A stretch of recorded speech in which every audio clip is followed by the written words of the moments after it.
കർത്താവിന്റെ രക്ഷിതാവുമായ യേശുക്രിസ്തുവിന്റെ നിസ്തുല്യ നാമത്തിൽ നിങ്ങൾക്ക് എല്ലാവർക്കും വീണ്ടും വന്ദനം.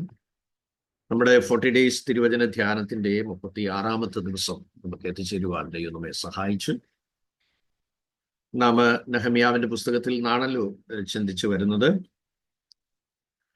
ആപ്തവാക്യമായി നാം എടുത്തിട്ടുള്ളത്, സ്വർഗത്തിലെ ദൈവം ഞങ്ങൾക്ക് കാര്യം സാധിപ്പിക്കും, അവന്റെ ദാസന്മാരായ ഞങ്ങൾ എഴുന്നേറ്റ് പാടും. ദൈവം നമ്മോടൊപ്പം ഉണ്ടെങ്കിൽ നമുക്ക് ധൈര്യത്തോടെ മുന്നോട്ട് പോകാനായിട്ട് കഴിയും. ദൈവം നമ്മോട് കൂടെ ഇല്ലെങ്കിൽ, ആര് കൂടെ ഉണ്ടെങ്കിലും അത് വിജയകരമായി തീരുകയില്ല.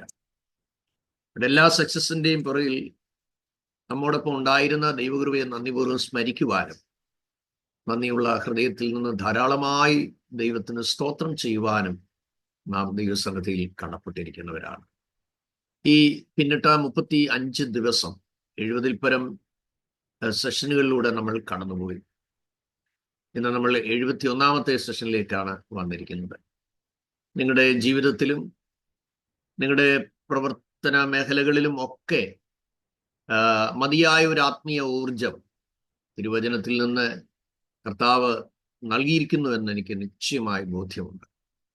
ഈ ദിവസങ്ങളിൽ പ്രാർത്ഥന ജൽപ്പനമായി തീരാതെ അത് ആത്മാവിന്റെ കൽപ്പനാ ശബ്ദമായി മാറത്തക്കവണ്ണം ദൈവാത്മാവ് നിങ്ങളെ ഉപയോഗിക്കും എന്നുള്ളതിന് യാതൊരു സംശയമില്ല. ആരംഭത്തിൽ അത് ഞരക്കമായിരിക്കാം, പക്ഷേ അത് പരിശുദ്ധാത്മാവിന്റെ നിയന്ത്രണത്തിൽ ആ പ്രാർത്ഥന എത്തുമ്പോൾ അത് അധികാരം നിറഞ്ഞ കൽപ്പനാ ശബ്ദമായി മാറും എന്നുള്ളത് നിശ്ചയം തന്നെയാണ്. ഈ ദിവസങ്ങളിൽ ദിക്കുകളെ നോക്കി ആത്മാവിൽ പ്രവചിക്കുവാൻ പരിശുദ്ധാത്മാവ് നിങ്ങൾക്ക് കൃപ നൽകട്ടെ. ഭവനങ്ങളെ നോക്കി ആത്മാവിൽ ചിലത് പ്രവചിക്കുവാൻ പരിശുദ്ധാത്മാവ് നിങ്ങൾക്ക് അധികാരം നൽകട്ടെ. നഷ്ടപ്പെട്ടു പോയത്, മുടങ്ങിപ്പോയത്, തടയപ്പെട്ടിരിക്കുന്നത്, തുറക്കപ്പെടാൻ സാധ്യതയില്ലാത്തത്, സൗഖ്യത്തിന് തടസ്സമായി നിൽക്കുന്നത്, അതേ പുതിയ വാതിലുകൾ തുറക്കുന്നതിന് തടസ്സമായി നിൽക്കുന്ന എല്ലാ മേഖലകളിൽ നിന്നും ഒരു വലിയ വിടുതലോടുകൂടി കർത്താവ് അനുവദിക്കുന്നെങ്കിൽ 2025 പ്രവേശിപ്പാൻ പരിശുദ്ധാത്മാവ് നമ്മെ സഹായിക്കട്ടെ. നാം 13ാമത്തെ അധ്യായം അതിന്റെ 22ാമത്തെ വാക്യത്തെ ആധാരമാക്കി അത് രണ്ടായി തരംതിരിച്ചുകൊണ്ട് നമ്മൾ കഴിഞ്ഞ 5 ക്ലാസ്സുകൾ ശുദ്ധീകരണം എന്ന വിഷയത്തോടുള്ള ബന്ധത്തിൽ നാം ധ്യാനിച്ച് വരികയായിരുന്നല്ലോ. നമ്മുടെ കർത്താവായ യേശുക്രിസ്തു പറഞ്ഞ 13 കൂട്ടം കാര്യങ്ങളും അപ്പോസ്തലനായ പൗലോസ് പറഞ്ഞ 15 കൂട്ടം കാര്യങ്ങളും നാം അല്പമായി കഴിഞ്ഞ 2 ക്ലാസ്സുകളിൽ ചിന്തിപ്പാനായിട്ടിടയായി തീർന്നു. അഥവാ work of the flesh and fruit of the spirit, ജഡത്തിന്റെ പ്രവൃത്തികളും ആത്മാവിന്റെ ഫലങ്ങളും. ഇത് ക്രിസ്തീയ ജീവിതത്തിന്റെ ആത്മീയ വളർച്ചയും കർത്താവിനോട് ചേർന്ന് നടക്കുന്നതിന് തടസ്സമായിട്ടുള്ളതുമായ കാര്യങ്ങളാണ് എന്ന് നാം മനസ്സിലാക്കണം. ഇത് അനുദിനം ജീവിതത്തിൽ നാം പരിശോധിക്കേണ്ടത് ആവശ്യമാണ് എന്ന് നാം ചിന്തിപ്പാനിടയായി തീർന്നു. അതിൽ ഗലാത്യ ലേഖനം 5-ാം അധ്യായം 19-ാം വാക്യത്തിൽ നാം കാണുന്ന 15 കൂട്ടം കാര്യങ്ങൾ ആത്മപരിശോധനയ്ക്കായി ദൈവമക്കൾ തയ്യാറാകണം. തെറ്റായ നീക്കങ്ങളോ അതേ പോക്കുകളോ ഒക്കെ എവിടെയെങ്കിലും ഒരിക്കലെങ്കിലും സംഭവിച്ചു പോയിട്ടുണ്ടെങ്കിൽ അത് മൂടിവെക്കുവാൻ ഇടവരാതെ ഏതെങ്കിലും അതേ വിശുദ്ധിയുടെ ആ തലം വിട്ട് ഒരു സംഭാഷണം ആരുമായിട്ടെങ്കിലും എപ്പോഴെങ്കിലും നടത്തിയിട്ടുണ്ടെങ്കിൽ നമ്മൾ ദൈവസന്നിധിയിൽ ഏറ്റുപറയണം. കാരണം നമ്മുടെ ഉള്ളിന്റെ ഉള്ളറകളിൽ ആത്മമനുഷ്യനിരുന്ന് ഞരങ്ങുകയായിരിക്കും, നെടുവീർപ്പെടുകയായിരിക്കും, ഭാരപ്പെടുകയായിരിക്കും. അതിനെ റിലീസ് ചെയ്തെങ്കിൽ മാത്രമേ നിങ്ങളുടെ ആത്മീയ ജീവിതം പുഷ്ടിയുള്ളതായി മാറുകയുള്ളൂ, ആരോഗ്യപരമായി മാറുകയുള്ളൂ. ഇല്ലെങ്കിൽ എപ്പോഴും അകത്തെ മനുഷ്യൻ രോഗിയായിരിക്കും, ക്ഷീണിതനായിരിക്കും. അകത്തെ മനുഷ്യൻ സ്ട്രോങ് അല്ലെങ്കിൽ നമുക്ക് ആത്മീയ ജീവിതത്തിൽ ഉള്ള പുഷ്ടിയും പച്ചിപ്പും നമുക്ക് ലഭിക്കുകയില്ല. ദൈവകൃപയിൽ ശോഭിക്കണമെങ്കിൽ, ആത്മമണ്ഡലത്തിൽ നാം പിടിച്ചു നിൽക്കണമെന്നുണ്ടെങ്കിൽ ആ ദൈവകൃപ നമ്മളിൽ നിലനിന്നു പോയെങ്കിൽ മാത്രമേ കഴിയുള്ളൂ. അതുകൊണ്ട് വ്യർത്ഥ സംസാരങ്ങൾ ദൈവകൃപയെ ചോർത്തും എന്നുള്ള കാര്യവും നാം തിരിച്ചറിഞ്ഞുകൊള്ളണം. അങ്ങനെ നമ്മൾ അതിൽ നിന്ന് ദുർനടപ്പ്, അശുദ്ധി, ഈ 2 വാക്കുകൾ, അശുദ്ധി എന്ന് പറയുമ്പോൾ വിശുദ്ധമല്ലാത്ത ഏത് കാര്യങ്ങളും അശുദ്ധിയിൽപ്പെടുന്നതാണ് എന്ന് നിങ്ങൾ മനസ്സിലാക്കണം. അതെ, ഇരുട്ടിന്റെ അധികാരവും അതേ വെളിച്ചത്തിന്റെ അധികാരവും തിരിച്ചറിയണം. ഇരുട്ടിന്റെ പ്രവൃത്തികൾ കേൾക്കുകയും കാണുകയും ചെയ്യുവാൻ താല്പര്യപ്പെടുമ്പോൾ നാം ആ പൈശാചിക മണ്ഡലത്തോട് അടുത്തു വരികയാണ്. പാപത്തെ ഒരു മനുഷ്യൻ ചെയ്യുവാനായി പിശാച് പ്രേരിപ്പിക്കുമ്പോൾ പിന്നീട് അതിൽ നിന്നുണ്ടാകുന്ന കോൺസിക്വൻസിനെ കുറിച്ച് യാതൊരു വിധമായ അവയർനെസ്സും ആരംഭത്തിൽ തരികയില്ല. ചില സന്ദർഭങ്ങളിൽ നമ്മുടെ ചിന്താമണ്ഡലങ്ങളിൽ സാത്താൻ അതീവ സ്വാധീനം ചെലുത്താറുണ്ട്. അതുകൊണ്ട് നമ്മൾ അതിന് കർത്താവ് പറഞ്ഞിരിക്കുന്ന 13 കൂട്ടം കാര്യങ്ങളിൽ ആദ്യം പറഞ്ഞിരിക്കുന്ന ദുചിന്ത എന്നുള്ളതാണ്. ദുചിന്ത എന്താണ്? മോശമായ ചിന്തകൾ. ഈ പറവകൾ നമ്മുടെ തലയിൽ കൂടെ എപ്പോഴും സഞ്ചരിക്കാറുണ്ട്, അത് കുഴപ്പമില്ല. പക്ഷേ നമ്മുടെ തലയിൽ കൂടുകെട്ടാനായിട്ട് അവസരം കൊടുത്താൽ അതവിടെ വന്നിരിക്കും. നമ്മുടെ ജീവിതത്തിൽ തെറ്റായ കാര്യങ്ങൾ ചില സ്ഥലത്തിരുന്ന് നമ്മൾ ചിന്തിക്കുമ്പോൾ അതിൻ്റെ ആ ഒരു ആരംഭത്തിലൂടെ പതുക്കെ നമ്മളെ അങ്ങ് കൊണ്ടുപോകും. അപ്പോഴേ നമ്മൾ അവിടെ നിന്ന് എഴുന്നേറ്റ് കൊള്ളണം. തെറ്റായ ധാരണകൾ, ഊഹാപോഹങ്ങൾ, സംശയത്തിന്റെ ചിന്തകൾ, അവിശ്വാസത്തിന്റെ ചിന്തകൾ, മത്സര മനോഭാവങ്ങൾ, പിറുവിറുപ്പിന്റെ ചിന്തകൾ, സ്വയം കുറ്റപ്പെടുത്തലിന്റെ ചിന്തകൾ, സ്വയം തലയിൽ കൈവച്ച് ശപിക്കുക, അങ്ങനെയുള്ളതായ ധാരാളം വിഷയങ്ങൾ നാം അറിയാതെ നമ്മുടെ ജീവിതത്തിന്റെ ഏതെങ്കിലുമൊക്കെ തിക്തമായ അനുഭവങ്ങളിൽ, കൈപ്പേറിയ അനുഭവങ്ങളിൽ ഒക്കെ കടന്നു വരുവാൻ സാധ്യതയുണ്ട്. അപ്പോൾ നാം എന്ത് ചെയ്യണം? എല്ലാറ്റിനും സ്തോത്രം ചെയ്യണം, എല്ലാറ്റിനും സ്തോത്രം ചെയ്യണം. തെറ്റായ ചിന്തകൾ നിങ്ങളുടെ ചിന്താമണ്ഡലങ്ങളിൽ ഉദയം ചെയ്യാൻ തുടങ്ങുമ്പോഴേ നിങ്ങൾ യേശുവിന്റെ രക്തം ഒരു 10 വട്ടം പറഞ്ഞു നോക്കിയേ, പിന്നെ ആ ചിന്ത ബ്ലോക്കായി പോകും. കാര്യം എന്താണ്? യേശുവിന്റെ രക്തത്തിന്റെ ശക്തി നമ്മുടെ ശരീരാത്മതകളിൽ അത് വ്യാപരിച്ചു കഴിയുമ്പോൾ ആ വീണ്ടെടുപ്പിന്റെ ആ വിലയായ രക്തത്തിന്റെ ശക്തിയും സാന്നിധ്യവും നിങ്ങൾ അനുഭവിക്കാൻ തുടങ്ങും. അപ്പോഴേ നിങ്ങൾ അല്പം മിനിറ്റ് കഴിയുമ്പോൾ നിങ്ങൾക്ക് കുറ്റബോധം ഉണ്ടാകും. കർത്താവേ, ഞാൻ ഇത്രയും വലിയവനായ ഒരു ദൈവത്തിന്റെ അതേ സഹപടനായിട്ട് പങ്കാളിയായിട്ട് ഞാൻ എൻ്റെ ദൈവം എന്നെ ഈ ഭൂമിയിൽ നിർത്തിയിരിക്കുമ്പോൾ ഞാനെ പിറുപിറുത്തു പോയല്ലോ കർത്താവേ, സംശയിച്ചു പോയല്ലോ കർത്താവേ, ദൈവഹിതമില്ലാത്ത ചിന്തിച്ചു പോയല്ലോ കർത്താവേ എന്നുള്ള ശരിയായ കുറ്റബോധം നമ്മുടെ ഉള്ളറകളിൽ ഭരിക്കുവാനും നഷ്ടപ്പെട്ടു പോയ ദൈവസാന്നിധ്യം മടക്കി ലഭിപ്പാനും ഇടയായിത്തീരും. ചില സന്ദർഭങ്ങളിൽ നാം പ്രാർത്ഥിക്കുമ്പോൾ ദൈവസാന്നിധ്യം അനുഭവിക്കാറില്ല. ആമേൻ. വളരെ ബുദ്ധിമുട്ടായി തോന്നും പ്രാർത്ഥന തന്നെ. എത്ര പ്രാർത്ഥിക്കാൻ അങ്ങോട്ട് നോക്കിയാലും പറ്റാതെ പോകും. ആമേൻ. നമ്മൾ വാച്ചേ നോക്കി കഴിയും. Praise Lord. നമ്മുടെ ഒരു പ്രിയപ്പെട്ട സ്റ്റുഡന്റ് എന്നോട് ചോദിച്ചു, ഇത്രയും മണിക്കൂറുകളൊക്കെ പ്രാർത്ഥിക്കുന്നതിനെ കുറിച്ച് പറഞ്ഞല്ലോ, എങ്ങനെയാണ് ഇതൊക്കെ സാധിക്കുന്നത്, എങ്ങനെയാണ് ഇതൊക്കെ നടക്കുന്നത് എന്ന്. ശരിയാണ്, ന്യായമായ ചോദ്യങ്ങളാണ് സഹോദരങ്ങളെ.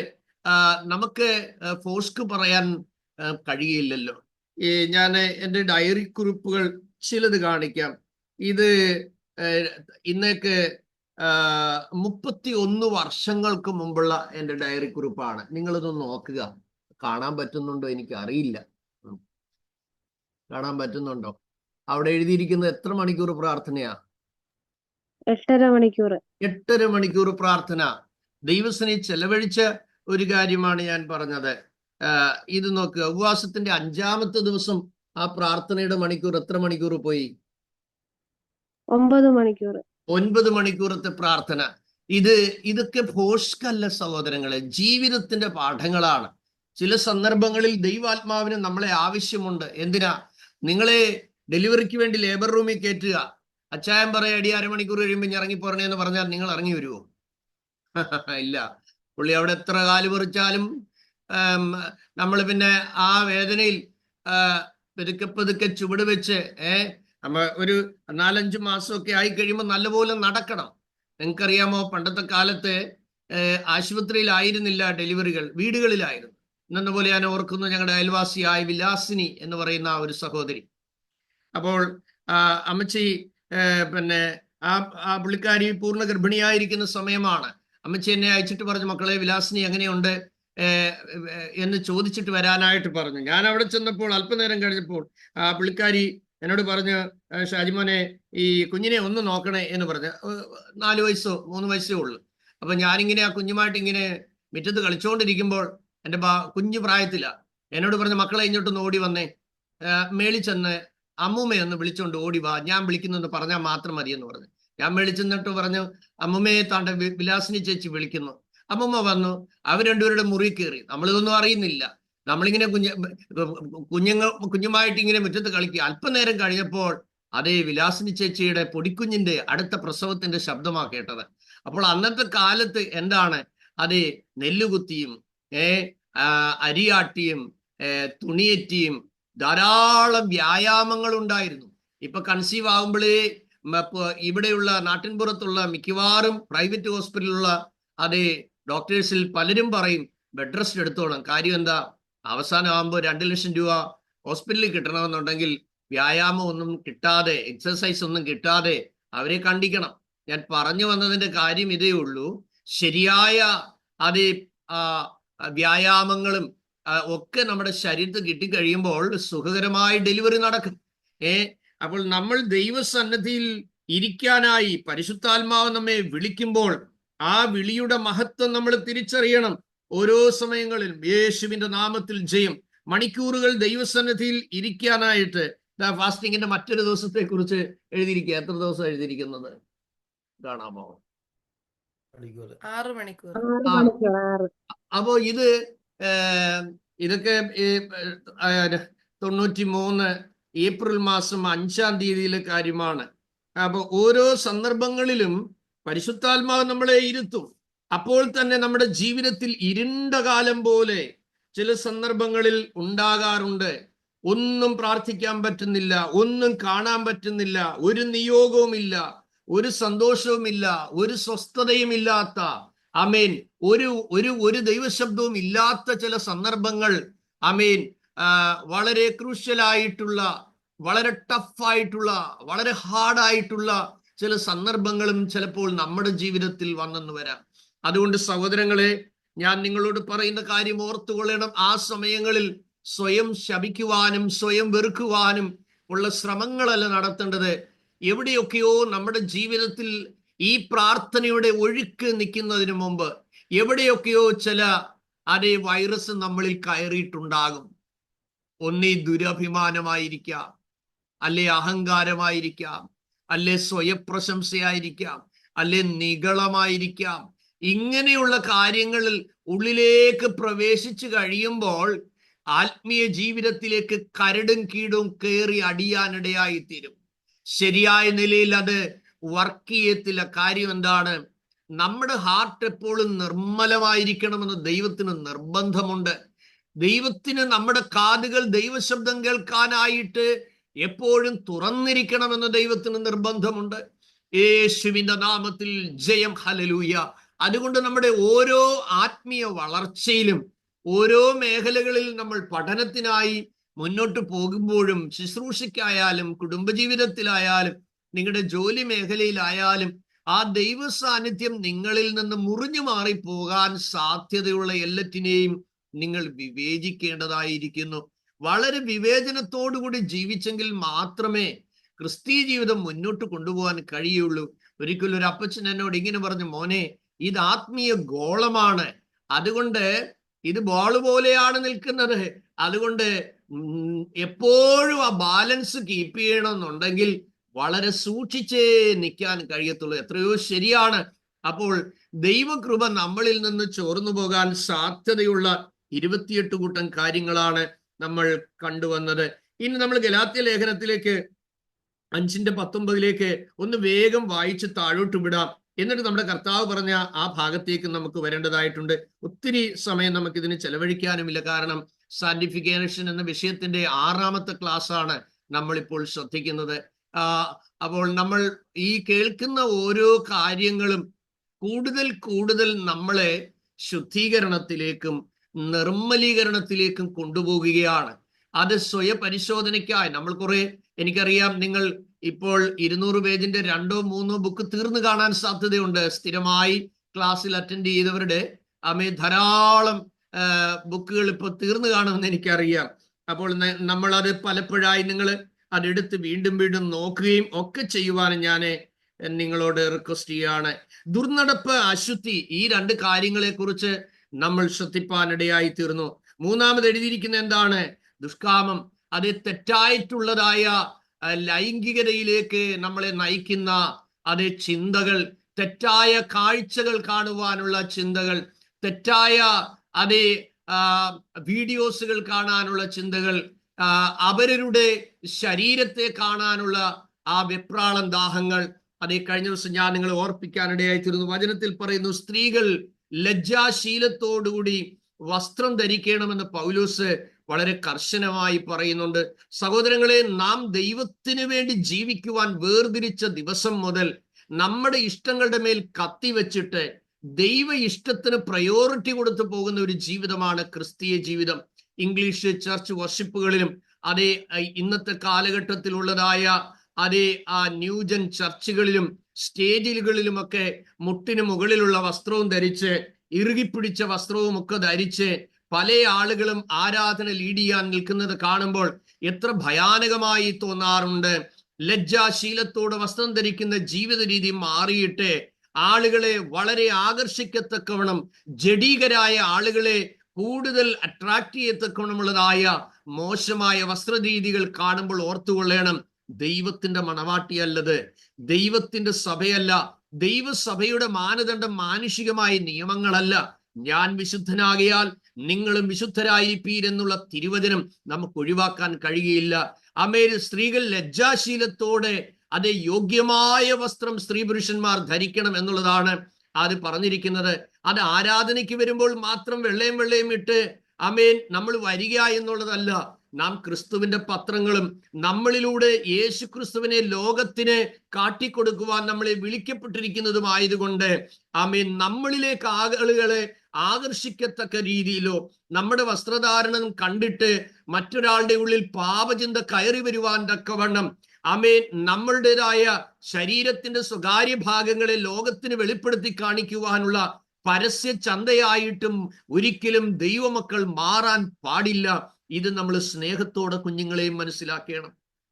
ഒരു കാലഘട്ടത്തിൽ പല ദൈവകൃപ റൂട്ട് മാറി ഓടിയ എത്രയോ കുഞ്ഞുങ്ങൾ, എത്രയോ ആളുകൾ അവരുടെ ജീവിതത്തിൽ ദൈവത്തിന്റെ സന്ദർശനം ഉണ്ടായിട്ട് അവർ തിരിച്ചറിഞ്ഞ് ഇത് ലോകത്തിൽ പിശാചിന് മെതിക്കുവാനുള്ള ശരീരമല്ലത്. പിശാചിന്റെ ഇഷ്ടത്തിനനുസരിച്ച് ഈ ലോകത്തിന്റെ മോഹങ്ങൾക്കത്ത് ഓടുവാൻ വേണ്ടിയല്ല നമ്മളെ വീണ്ടെടുത്തത്. പൊന്ന് വെള്ളി മുതലായ അഴിഞ്ഞു പോകുന്ന വസ്തുക്കളെ കൊണ്ടല്ല, ക്രിസ്തുവെന്ന നിർദോഷവും നിഷ്കളങ്കവുമായ രക്തം കൊണ്ടത്രേ നമ്മെ വിലയ്ക്ക് വാങ്ങിയിരിക്കുന്നത്. അതുകൊണ്ട് അതേ തിരുവചനം വിട്ടുള്ളതായ തെറ്റായ വികാര മേഖലകളിലേക്ക് നമ്മുടെ മനസ്സിനെ ചായച്ചു വിടുവാനായി ശ്രമം നടത്തുമ്പോൾ പല ആളുകളും അത് നമുക്ക് ചില സന്ദർഭങ്ങളിൽ അറിയില്ല. അതേ അറിവ് ശേഖരിക്കാൻ, പുതിയ കാര്യങ്ങൾ മനസ്സിലാക്കാൻ എന്ന ഭാവേനയാണ് പല കാര്യങ്ങളും നമ്മുടെ മുന്നിൽ കൊണ്ടുവരുന്നത്. വളരെ വർഷങ്ങൾക്ക് മുമ്പ് 2004 ഞാൻ സൗദി അറേബ്യ വിസിറ്റ് ചെയ്യുമ്പോൾ ഇങ്ങനെ ഏതാണ്ട് 5.5 മാസത്തോളം ഞാൻ അവിടെ ഉണ്ടായിരുന്നു. ധാരാളം സ്ഥലങ്ങളിൽ ദൈവവചനം പ്രസംഗിക്കുകയും ധാരാളം ഇടങ്ങളിൽ ക്യാമ്പുകളിൽ പോയി അനേകരോട് ദൈവത്തിന്റെ വചനം പങ്കുവയ്ക്കുവാനും നിരവധി ആളുകൾക്ക് കർത്താവിനെ കണ്ടെത്തുവാനും കൃപയാൽ ഭാഗ്യമുണ്ടായി. പല സ്ഥലങ്ങളിൽ ധാരാളം സ്നാനങ്ങളൊക്കെ നടന്നു. ഞാൻ പറഞ്ഞു വരുന്നത്, ഒരു സ്ഥലത്ത് എത്തിയപ്പോൾ ഒരു സഹോദരൻ കുറെ CDs എൻ്റെ കയ്യിൽ തന്നു. അപ്പൊ എന്നോട് പറഞ്ഞു, പാസ്റ്ററെ ഇതെല്ലാം വളരെ പ്രയോജനമുള്ളതാണ്, ചിലത് എന്റർടൈം ആണ് എന്ന്. ഞാനിതൊന്നും നോക്കിയില്ല, വീട്ടിൽ കൊണ്ടുവന്നു.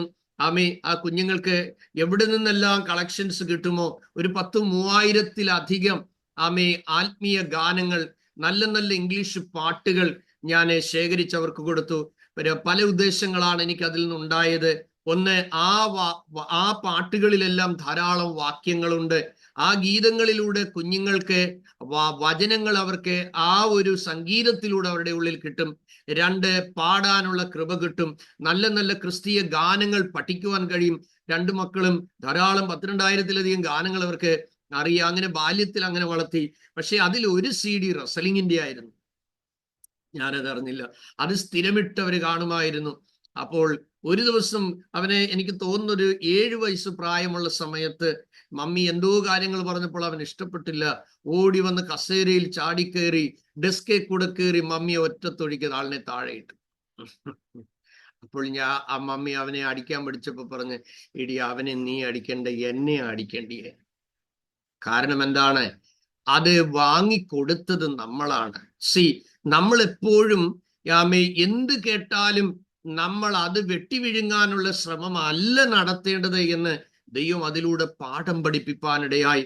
അതേ സഹോദരങ്ങളെ, നമ്മൾ തെറ്റായ കാര്യങ്ങൾ നമ്മുടെ മുന്നിലേക്ക് വരുമ്പോൾ അത് ശരിയും തെറ്റും ഒന്ന് മനസ്സിലാക്കിയിട്ട് ഗുണമുള്ളതാണെന്ന് ചിലത് തോന്നിയാലും അതിൻ്റെ ഉള്ളറയിൽ ദോഷം ഒളിഞ്ഞിരിപ്പുണ്ടെങ്കിൽ അത് നമ്മൾ വളരെ സൂക്ഷിച്ചു വേണം കൈകാര്യം ചെയ്യാൻ. നോക്കുക, നാലാമത്തതായി നമ്മൾ കാണുന്നത് വിഗ്രഹാരാധനയാണ്. വിഗ്രഹാരാധനയെ കുറിച്ച് ഞാൻ വളരെ സ്പഷ്ടമായിട്ട് നമുക്ക് ഒരു എപ്പിസോഡിൽ ബൈബിൾ വെളിച്ചത്തിൽ വിഗ്രഹാരാധന തെറ്റോ എന്നുള്ളതായ ആ ഒരു ഭാഗം നമ്മൾ എടുത്ത് ധാരാളം വാക്യങ്ങൾ ഞാൻ നിങ്ങൾക്ക് തന്നിട്ടുള്ളതാണ്. ഇനി നിങ്ങൾക്ക് അതിനെക്കുറിച്ച് തന്നെ ഒരു വിശദമായ പഠനം നിങ്ങൾക്ക് ആവശ്യമായി തോന്നുന്നെങ്കിൽ നിങ്ങൾ എനിക്ക് വാട്സപ്പിൽ മെസ്സേജ് ഇടുക. ഞാൻ വിഗ്രഹാരാധന എന്ന് പറഞ്ഞ് ഒരു ലഘുലേഖ വർഷങ്ങൾക്ക് മുമ്പ് എഴുതിയിട്ടുണ്ട്. അതിന്റെ കോപ്പി വേണമെങ്കിൽ ഞാൻ നിങ്ങൾക്ക് അയച്ചു തരാം. നിങ്ങൾക്കത് കുറച്ചുകൂടെ ആളുകളോട് വിഗ്രഹാരാധന എന്ന വിഷയത്തെ കുറിച്ച് ക്ലാസ് എടുക്കേണ്ടി വന്നാൽ നിങ്ങൾക്കത് പ്രയോജനപ്പെടും. അതെന്നെ അറിയിച്ചാൽ മതി. അപ്പോൾ വിഗ്രഹാരാധന എന്ന് പറയുമ്പോൾ ഐഡിൽ വർഷിപ്പ് എന്നാണ് മനസ്സിൽ കടന്നു വരുന്നത്. എന്നാൽ പൗലോസ് പറയുമ്പോൾ അത്യാഗ്രഹത്തെ വിഗ്രഹാരാധനയായും പറഞ്ഞിട്ടുണ്ട്. അത്യാഗ്രഹമായ വിഗ്രഹാരാധന, മനുഷ്യ ദൈവങ്ങളെ ആളുകളുടെ ഉള്ളിൽ പ്രതിഷ്ഠിച്ചു കൊണ്ടുപോകുന്ന കണ്ടിട്ടുണ്ട്. ചില ആളുകൾ വരുമ്പോൾ ദൈവത്തെ പേടിയില്ല, അവരെ പേടിയാണ്. ആമേ, ഇന്നാര് വരുന്നുണ്ട്, ഇന്നാരിലൂടെ എല്ലാം നടക്കും. അങ്ങനെയല്ല സഹോദരങ്ങളെ. ദൈവത്തിന് നിങ്ങളായിരിക്കുന്ന സ്ഥലത്ത് നന്നായിട്ട് ഉപയോഗിക്കാൻ കഴിയും. ഈ ദിവസങ്ങളിൽ നിങ്ങൾ അത് പഠിച്ച് മനസ്സിലാക്കിക്കൊണ്ട് വരികയാണല്ലോ. നിങ്ങളുടെ ലക്ഷ്യവും ആശ്രയവും പ്രതീക്ഷയും ഒരിക്കലും എത്ര കൃപാവരങ്ങളുള്ളവരാണെന്ന് പറഞ്ഞാലും നിങ്ങൾ അവരിൽ പ്രതീക്ഷ വെക്കരുത്. കാരണം വിടുവിക്കുന്നവൻ സിയോനിൽ നിന്ന് വരും, അവൻ യാക്കോബിൽ നിന്ന് അഭക്തിയെ നീക്കുമെന്നാണ് എഴുതിയിരിക്കുന്നത്. പ്രവാചകൻ സ്ഥിതി മാറ്റുമെന്നല്ല എഴുതിയിരിക്കുന്നത്. ആമേൻ. ദൈവം തന്റെ ജനത്തിന്റെ സ്ഥിതി മാറ്റുമ്പോൾ യാക്കോബ് സന്തോഷിക്കുകയും ഇസ്രായേൽ ആനന്ദിക്കുകയും ചെയ്യും. പ്രവാചകൻ ഞെരുക്കം മാറ്റി വിശാലത നൽകിയെന്നല്ല എഴുതിയിരിക്കുന്നത്. ആമേൻ. എന്റെ നീതിയായ ദൈവമേ, ഞാൻ വിളിക്കുമ്പോൾ ഉത്തരമരളണമേ. ഞാൻ ഞെരുക്കത്തിൽ ഇരുന്നപ്പോൾ നീ എനിക്ക് വിശാലത വരുത്തി. പ്രവാചകൻ തൊട്ടാൽ വിഷയത്തിന് പരിഹാരമുണ്ടാകുന്നല്ല. അപ്പുറത്തൊരു ചെറിയ ഗ്രൂപ്പ് ഇരുന്ന് പ്രാർത്ഥിച്ചപ്പോൾ കാരാഗ്രഹത്തിൽ കാൽകരങ്ങൾ ചങ്ങലകളിൽ ആമത്തിലിട്ട് പൂട്ടിയവന്റെ അമേൻ വിലാപ്പുറത്ത് ദൈവദൂതനെ അയച്ച് തൊട്ടപ്പോൾ അത് രണ്ടും അഴിഞ്ഞ് താഴെ വീണു. അതെ, ഒന്നാം കാവലും രണ്ടാം കാവലും പട്ടണത്തിന്റെ ഇരുമ്പ് വാതിലും സ്വതവേ തുറന്നു പോയതുപോലെ ഈ 2024 തീരുന്നതിന് മുമ്പ് ഏതെല്ലാം കുരുക്കിൽ, ഏതെല്ലാം കണിയിൽ, ഏതെല്ലാം ലോക്കിൽ നിങ്ങൾ അകപ്പെട്ടിരുന്നാലും ഈ 40 ഡേയ്സിന്റെ വചനധ്യാനം കഴിയുന്നതിനുള്ളിൽ നിങ്ങൾക്ക് വലിയ വിഷയങ്ങൾക്ക് നീക്കുപോക്കുണ്ടാകും. യേശുവിന്റെ നാമത്തിൽ ജയം. ഒരുമനപ്പെട്ട് നന്ദിയോടെ ദൈവത്തെ സ്തുതിപ്പാൻ യേശുവിന്റെ രക്തം ജയം. അതേ ശൈല ആമേ കെന്നത്ത് കഴിഞ്ഞ അല്പ മിനിറ്റിന് മുമ്പ് എന്നോട് പറയാനിടയായി തീർന്നു, വിസ അടിച്ച് കിട്ടിയെന്ന്. സ്തോത്രം, ഹല്ലേലൂയ. വളരെ ഭാരത്തോടെ പ്രിയപ്പെട്ടവളായിരുന്നു. ദൈവം ഓരോരുത്തർക്കും വ്യത്യസ്തമായ ബ്ലെസ്സിങ് ഈ ദിവസങ്ങളിൽ നൽകുന്നതോർത്ത് ഞാൻ ദൈവത്തിന് നന്ദി പറയുകയാണ്. അടുത്തത്, അഞ്ചാമത്തേത് നമ്മൾ കാണുന്നത് ആഭിചാരം എന്നുള്ളതാണ്. നമ്മൾ അതിനെക്കുറിച്ചും പല പ്രാവശ്യങ്ങളും വാക്യങ്ങൾ അത് വായിച്ചിട്ടുള്ളതാണ്. അതേ, 1 ശമൂവേലിന്റെ പുസ്തകത്തിൽ നമ്മൾ കാണുന്നുണ്ട് ആഭിചാരം. അതേ, ശമൂവേലില് എന്റെ വസ്ത്രം വലിച്ചു കീറിയ ശൗൽ അവനോട് പറയുന്നുണ്ട് ആഭിചാരം, അതെ മത്സരം ആഭിചാര ദോഷം പോലെയും ശാഠ്യം മിഥ്യാപൂജ പോലെയും ആകുന്നുവെന്ന് അത് ശമൂവേലിന്റെ പുസ്തകത്തിൽ നമ്മൾ വായിക്കുന്നുണ്ട്. അതുകൊണ്ട് നമ്മൾ തിരിച്ചറിയണം, അതെ, ദൈവത്തിന്റെ ആത്മാവ് അത് ബിലിയാമിലൂടെ ഇങ്ങനെ പറഞ്ഞതായി നമ്മൾ കേട്ടിട്ടുണ്ട്. ആഭിചാരം ഇസ്രായേലിന് ഫലിക്കുകയില്ല, ലക്ഷണവിദ്യ യാക്കോബിന് ഏൽക്കുകയില്ല. അപ്പോൾ നാം തിരിച്ചറിയേണ്ട ഒരു കാര്യം, ആഭിചാരം എന്ന് പറയുമ്പോൾ ഞാൻ ആഭിചാരം ചെയ്യുന്ന ആളുകളെ ഞങ്ങളുടെ വീട്ടിൽ വിളിച്ചിട്ട്, മന്ത്രവാദികളെ വിളിച്ചിട്ട് ദോഷങ്ങളുണ്ട് എന്ന് പറഞ്ഞ്, എന്റെ കുഞ്ഞുനാളിൽ എന്റെ പിതാവ് പോയി എവിടെയും പ്രശ്നങ്ങളാണ്, പ്രശ്നം മാറാൻ അവർ ആഭിചാരം ചെയ്യുന്നവരെ വിളിച്ചുകൊണ്ട് വന്നു. ആഭിചാരം ചെയ്യുന്നവരുടെ വീടുകളിൽ പോയി അവർക്ക് പൈസ കൊടുത്ത് ദോഷങ്ങൾ മാറാനായി എൻ്റെ അമ്മ വിളിച്ച് എൻ്റെ കുഞ്ഞുനാളിൽ കൊണ്ടുപോയ കാര്യങ്ങൾ ഞാൻ ഓർമ്മയിൽ എനിക്ക് വരുന്നുണ്ട്. സഹോദരങ്ങളെ, നമുക്കെതിരെ ആര് ചെയ്താലും, നാം ആർക്കെതിരെ ചെയ്താലും തിരിച്ചറിഞ്ഞുകൊള്ളണം, ഇതൊന്നും ദൈവത്തിന്റെ സഹായത്താലോ കാരുണ്യത്താലോ നടക്കുന്ന ഒരു കാര്യമല്ല. ഇതൊക്കെ ഈവിൾ ഫോഴ്സിൽ നടക്കുന്ന കാര്യങ്ങളാണ്. ദൈവമക്കൾ തിരിച്ചറിയണം. അതുകൊണ്ട് ഈ കഴിഞ്ഞ ദിവസം ഞാന് കഴിഞ്ഞ മാസം ഷാബുപ്പാസിന്റെ അവിടെ ആയിരുന്ന സമയത്ത് ആ കർത്തൃദാസൻ എന്നോട് പറഞ്ഞൊരു കാര്യം ഞാൻ ഓർമ്മയിൽ വരികയാണ്. അതേ, ഒരു പ്രവാചകൻ തിരുവനന്തപുരത്തുനിന്ന് വന്നു. പല സ്ഥലങ്ങളിലും ഭയങ്കര ശുശ്രൂഷ, ഭയങ്കര പ്രവചനം ഇതെല്ലാമാണ്. അദ്ദേഹം ഒരു സ്ഥലത്ത് ശുശ്രൂഷയ്ക്കായിട്ട് പോകുമ്പോൾ തന്റെ ഉടുപ്പ് കഴുകാൻ അവിടെ ഇട്ടിരുന്നു. ആ വീട്ടിലുള്ള ദൈവദാസി ആ വസ്ത്രമെടുത്ത് കഴുകാനായിട്ടിടുമ്പോൾ എന്തെങ്കിലും ആ പോക്കറ്റിൽ ദൈവദാസൻ മറന്നുപോയോ എന്ന് അറിയാനായിട്ട് നോക്കിയപ്പോൾ അതിനകത്ത് തകിടും ചരടുമാ കാണുന്നത്. അപ്പോൾ അദ്ദേഹം അപ്പോൾ ഇത് ആ ദൈവദാസനെ വിളിച്ചിങ്ങനെ പറഞ്ഞു, ദാണ്ട് ഇങ്ങനെയുണ്ട്. അപ്പൊ അദ്ദേഹം ശുശ്രൂഷയ്ക്ക് പോകാൻ വേണ്ടി റെഡിയാകാനായിട്ട് ഒരു കടയിൽ പോയതാണ്. അപ്പോൾ ഇത് അദ്ദേഹത്തിന്റെ പോക്കറ്റിൽ ഇട്ട് ശുശ്രൂഷിക്കുമ്പോഴാണ് ആളുകളുടെ കാര്യങ്ങൾ വെളിപ്പെടുന്നതും ആ സ്പിരിറ്റ് തന്നിൽ വ്യാപരിക്കുകയും പ്രവചനങ്ങൾ പറയുകയും ചെയ്യുന്നത്. അപ്പോൾ അദ്ദേഹം പറഞ്ഞതനുസരിച്ച് വേസ്റ്റിനകത്ത് ആ ദൈവദാസനും എൻ്റെ ഹസ്ബൻഡും പറഞ്ഞതനുസരിച്ച് വേസ്റ്റിൽ കൊണ്ട് കളഞ്ഞു. അദ്ദേഹം വന്നിട്ട് ചോദിച്ചു, അതിനകത്തിരുന്ന് എൻ്റെ സാധനം എന്ത് ചെയ്യും? അപ്പോൾ പിന്നീട് ആ മിനിസ്ട്രി എല്ലാ ആളുകൾ സ്റ്റോപ്പ് ചെയ്യിച്ച് പറഞ്ഞു വയ്ക്കാൻ ഇടയായി തീർന്നു. അപ്പോൾ നിങ്ങൾ മനസ്സിലാക്കണം, എന്തെങ്കിലും കേൾക്കുമ്പോൾ, നിങ്ങളുടെ വീട്ടിൽ രണ്ട് കാര്യം പറയുമ്പോൾ, അല്ലെങ്കിൽ നിങ്ങളുടെ ജോലിയിലെ ഒരു കാര്യം പറയുമ്പോൾ ചാടി വീഴരുത്. ഏതൊരു ആത്മാവിനെയും വിശ്വസിക്കാതെ ആത്മാവ് ദൈവത്തിൽ നിന്നുള്ളതോ എന്ന് പരിശോധിക്കണമെന്ന് തിരുവചനം പറയുന്നുണ്ട്. ഇത് നമ്മൾ തിരിച്ചറിയേണ്ട കാര്യമാണ്. ലക്കും ലഹാനും ഇല്ലാതെ ഡോളറും ദിനാറും പൗണ്ടും ഒക്കെ കൊടുത്ത് നമ്മൾ ആളുകളെ വീട്ടിൽ പാർപ്പിക്കാൻ ശ്രമിക്കരുത്. വളരെ ഭയത്തോടെ നമ്മൾ മനസ്സിലാക്കണം, ദൈവത്തിന്റെ ആത്മാവ് നിങ്ങളിൽ ഉള്ളത് കൊണ്ട് പരിശുദ്ധാത്മാവ് നിങ്ങളെ ഉപദേശിക്കും. പെട്ടെന്നൊരു ഫോൺ കോൾ വന്ന് എനിക്കൊരു പ്രോഗ്രാം തരണം, എന്നെ അങ്ങോട്ടൊന്ന് വിളിക്കണം, എന്നെ ആരും ഒന്നും വിളിച്ചില്ല. ദൈവമക്കളെ, കർത്താവ് ഒരാളെ അയച്ചു പോയാൽ അവർക്ക് ശുശ്രൂഷയ്ക്ക് പഞ്ഞം കാണത്തില്ല. ദൈവം നിയോഗിച്ച ഒരാൾ ചെന്നാൽ ആരുടെ മുമ്പിൽ കൈനീട്ടേണ്ടി വരികയില്ല. ദൈവം അയച്ചിട്ട് പോയാൽ ഒരു വ്യക്തിയുടെ മുമ്പിൽ തലകുനിക്കാനോ ആശ്രയിക്കാനോ ക്ഷണിക്കാനോ ഒന്നും ദൈവം ഇടവരുത്തുകയില്ല. എൻ്റെ ഇത്രയും വർഷത്തെ കാലയളവിൽ ഇന്ന് വരെയും ഞാൻ ഒരു മനുഷ്യനോട് എന്നെ ഒന്ന് ശുശ്രൂഷയ്ക്ക് വിളിക്കണേ, എന്നെ ഒന്ന് കൊണ്ടുപോകണോ എന്ന് പറയാൻ ഇന്ന് വരെ ഇടയാക്കിയിട്ടില്ല. ആമേൻ. നിങ്ങൾ തിരിച്ചറിഞ്ഞുകൊള്ളണം, ദൈവം നിങ്ങളെ വിളിച്ചിട്ടുണ്ടെങ്കിൽ നിങ്ങളുടെ മുമ്പിൽ ദൈവം വാതിൽ തുറക്കും. ദൈവം വാതിൽ തുറന്നാൽ അതടയ്ക്കാൻ ഒരു മനുഷ്യനും കഴിയത്തില്ല. തുറക്കുന്ന വാതിലിന്റെ മുമ്പിൽ നാം വിശ്വസ്തരായിരിക്കണം എന്നുള്ളതാണ് എനിക്ക് എളിമയോട് നിങ്ങളെ ഓർപ്പിക്കാനുള്ളത്. അതുകൊണ്ട് ആഭിചാരം ഇസ്രായേലിന് ഫലിക്കുകയില്ല. അപ്പോൾ ആരെങ്കിലും വന്ന് നിങ്ങളോട് നിങ്ങളുടെ പുറകിൽ മന്ത്രവാദത്തിന്റെ കെട്ടുണ്ട്, ആഭിചാരത്തിന്റെ കെട്ടുണ്ട് എന്ന് പറഞ്ഞാൽ, സഹോദരങ്ങളെ, നിങ്ങൾ അറിയാകേണ്ട കാര്യമില്ല. കാരണം ഇത് ഏക്കത്തില്ലെന്ന് കർത്താവ് നിങ്ങളോട് പറഞ്ഞിട്ടുണ്ടെങ്കിൽ ഇത് അഴിക്കാൻ പിന്നെ എന്തിനാ ആളിനെ വിളിക്കുന്നത്? നിങ്ങൾ തീക്കട്ടയായി ഇരിക്കുന്നിടത്തോളം ഉറുമ്പിന് നിങ്ങളുടെ വീട്ടിൽ കയറാൻ പറ്റത്തില്ല. എന്നാൽ കരിക്കട്ടയായിട്ടിരുന്നാലോ ഇവൻ പ്രവേശിച്ച് കൂടുവയ്ക്കും. അതുകൊണ്ട് നിങ്ങൾ ആത്മാവിന്റെ കനലുകളായി മാറുവാൻ, ആത്മാവിൽ ജ്വലിക്കുന്നവരായി മാറുവാൻ യേശുവിന്റെ രക്തം ചെയ്യും. ഹല്ലേലൂയ. ചിലരിലുള്ള ചില ആത്മാവിനെ നമ്മൾ തിരിച്ചറിയാൻ ചിലപ്പോൾ വൈകിപ്പോകാറുണ്ട്. അനേക വർഷങ്ങൾക്ക് മുമ്പ് വാര്യാപുരത്ത് ഒരു സംഭവം നടന്നു.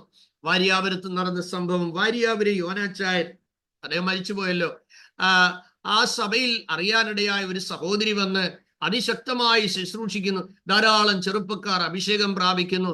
അപ്പോൾ യോനാച്ചായനും ആ മീറ്റിങ്ങിന് പോകാൻ എവിടുന്ന് വയനാട്ടിൽ നിന്ന് അദ്ദേഹം ശുശ്രൂഷ കഴിഞ്ഞ് വന്ന് തൻ്റെ കൂട്ടാളി പറഞ്ഞു, അതെ, വലിയ മീറ്റിംഗ് താഴെ നടക്കുന്നുണ്ട്, 2-3 ദിവസമായി ഒരു സഹോദരി വന്ന് ശുശ്രൂഷിക്കുകയാണ്, വളരെ വലിയ ആത്മപകർച്ചയാണ് എന്ന്.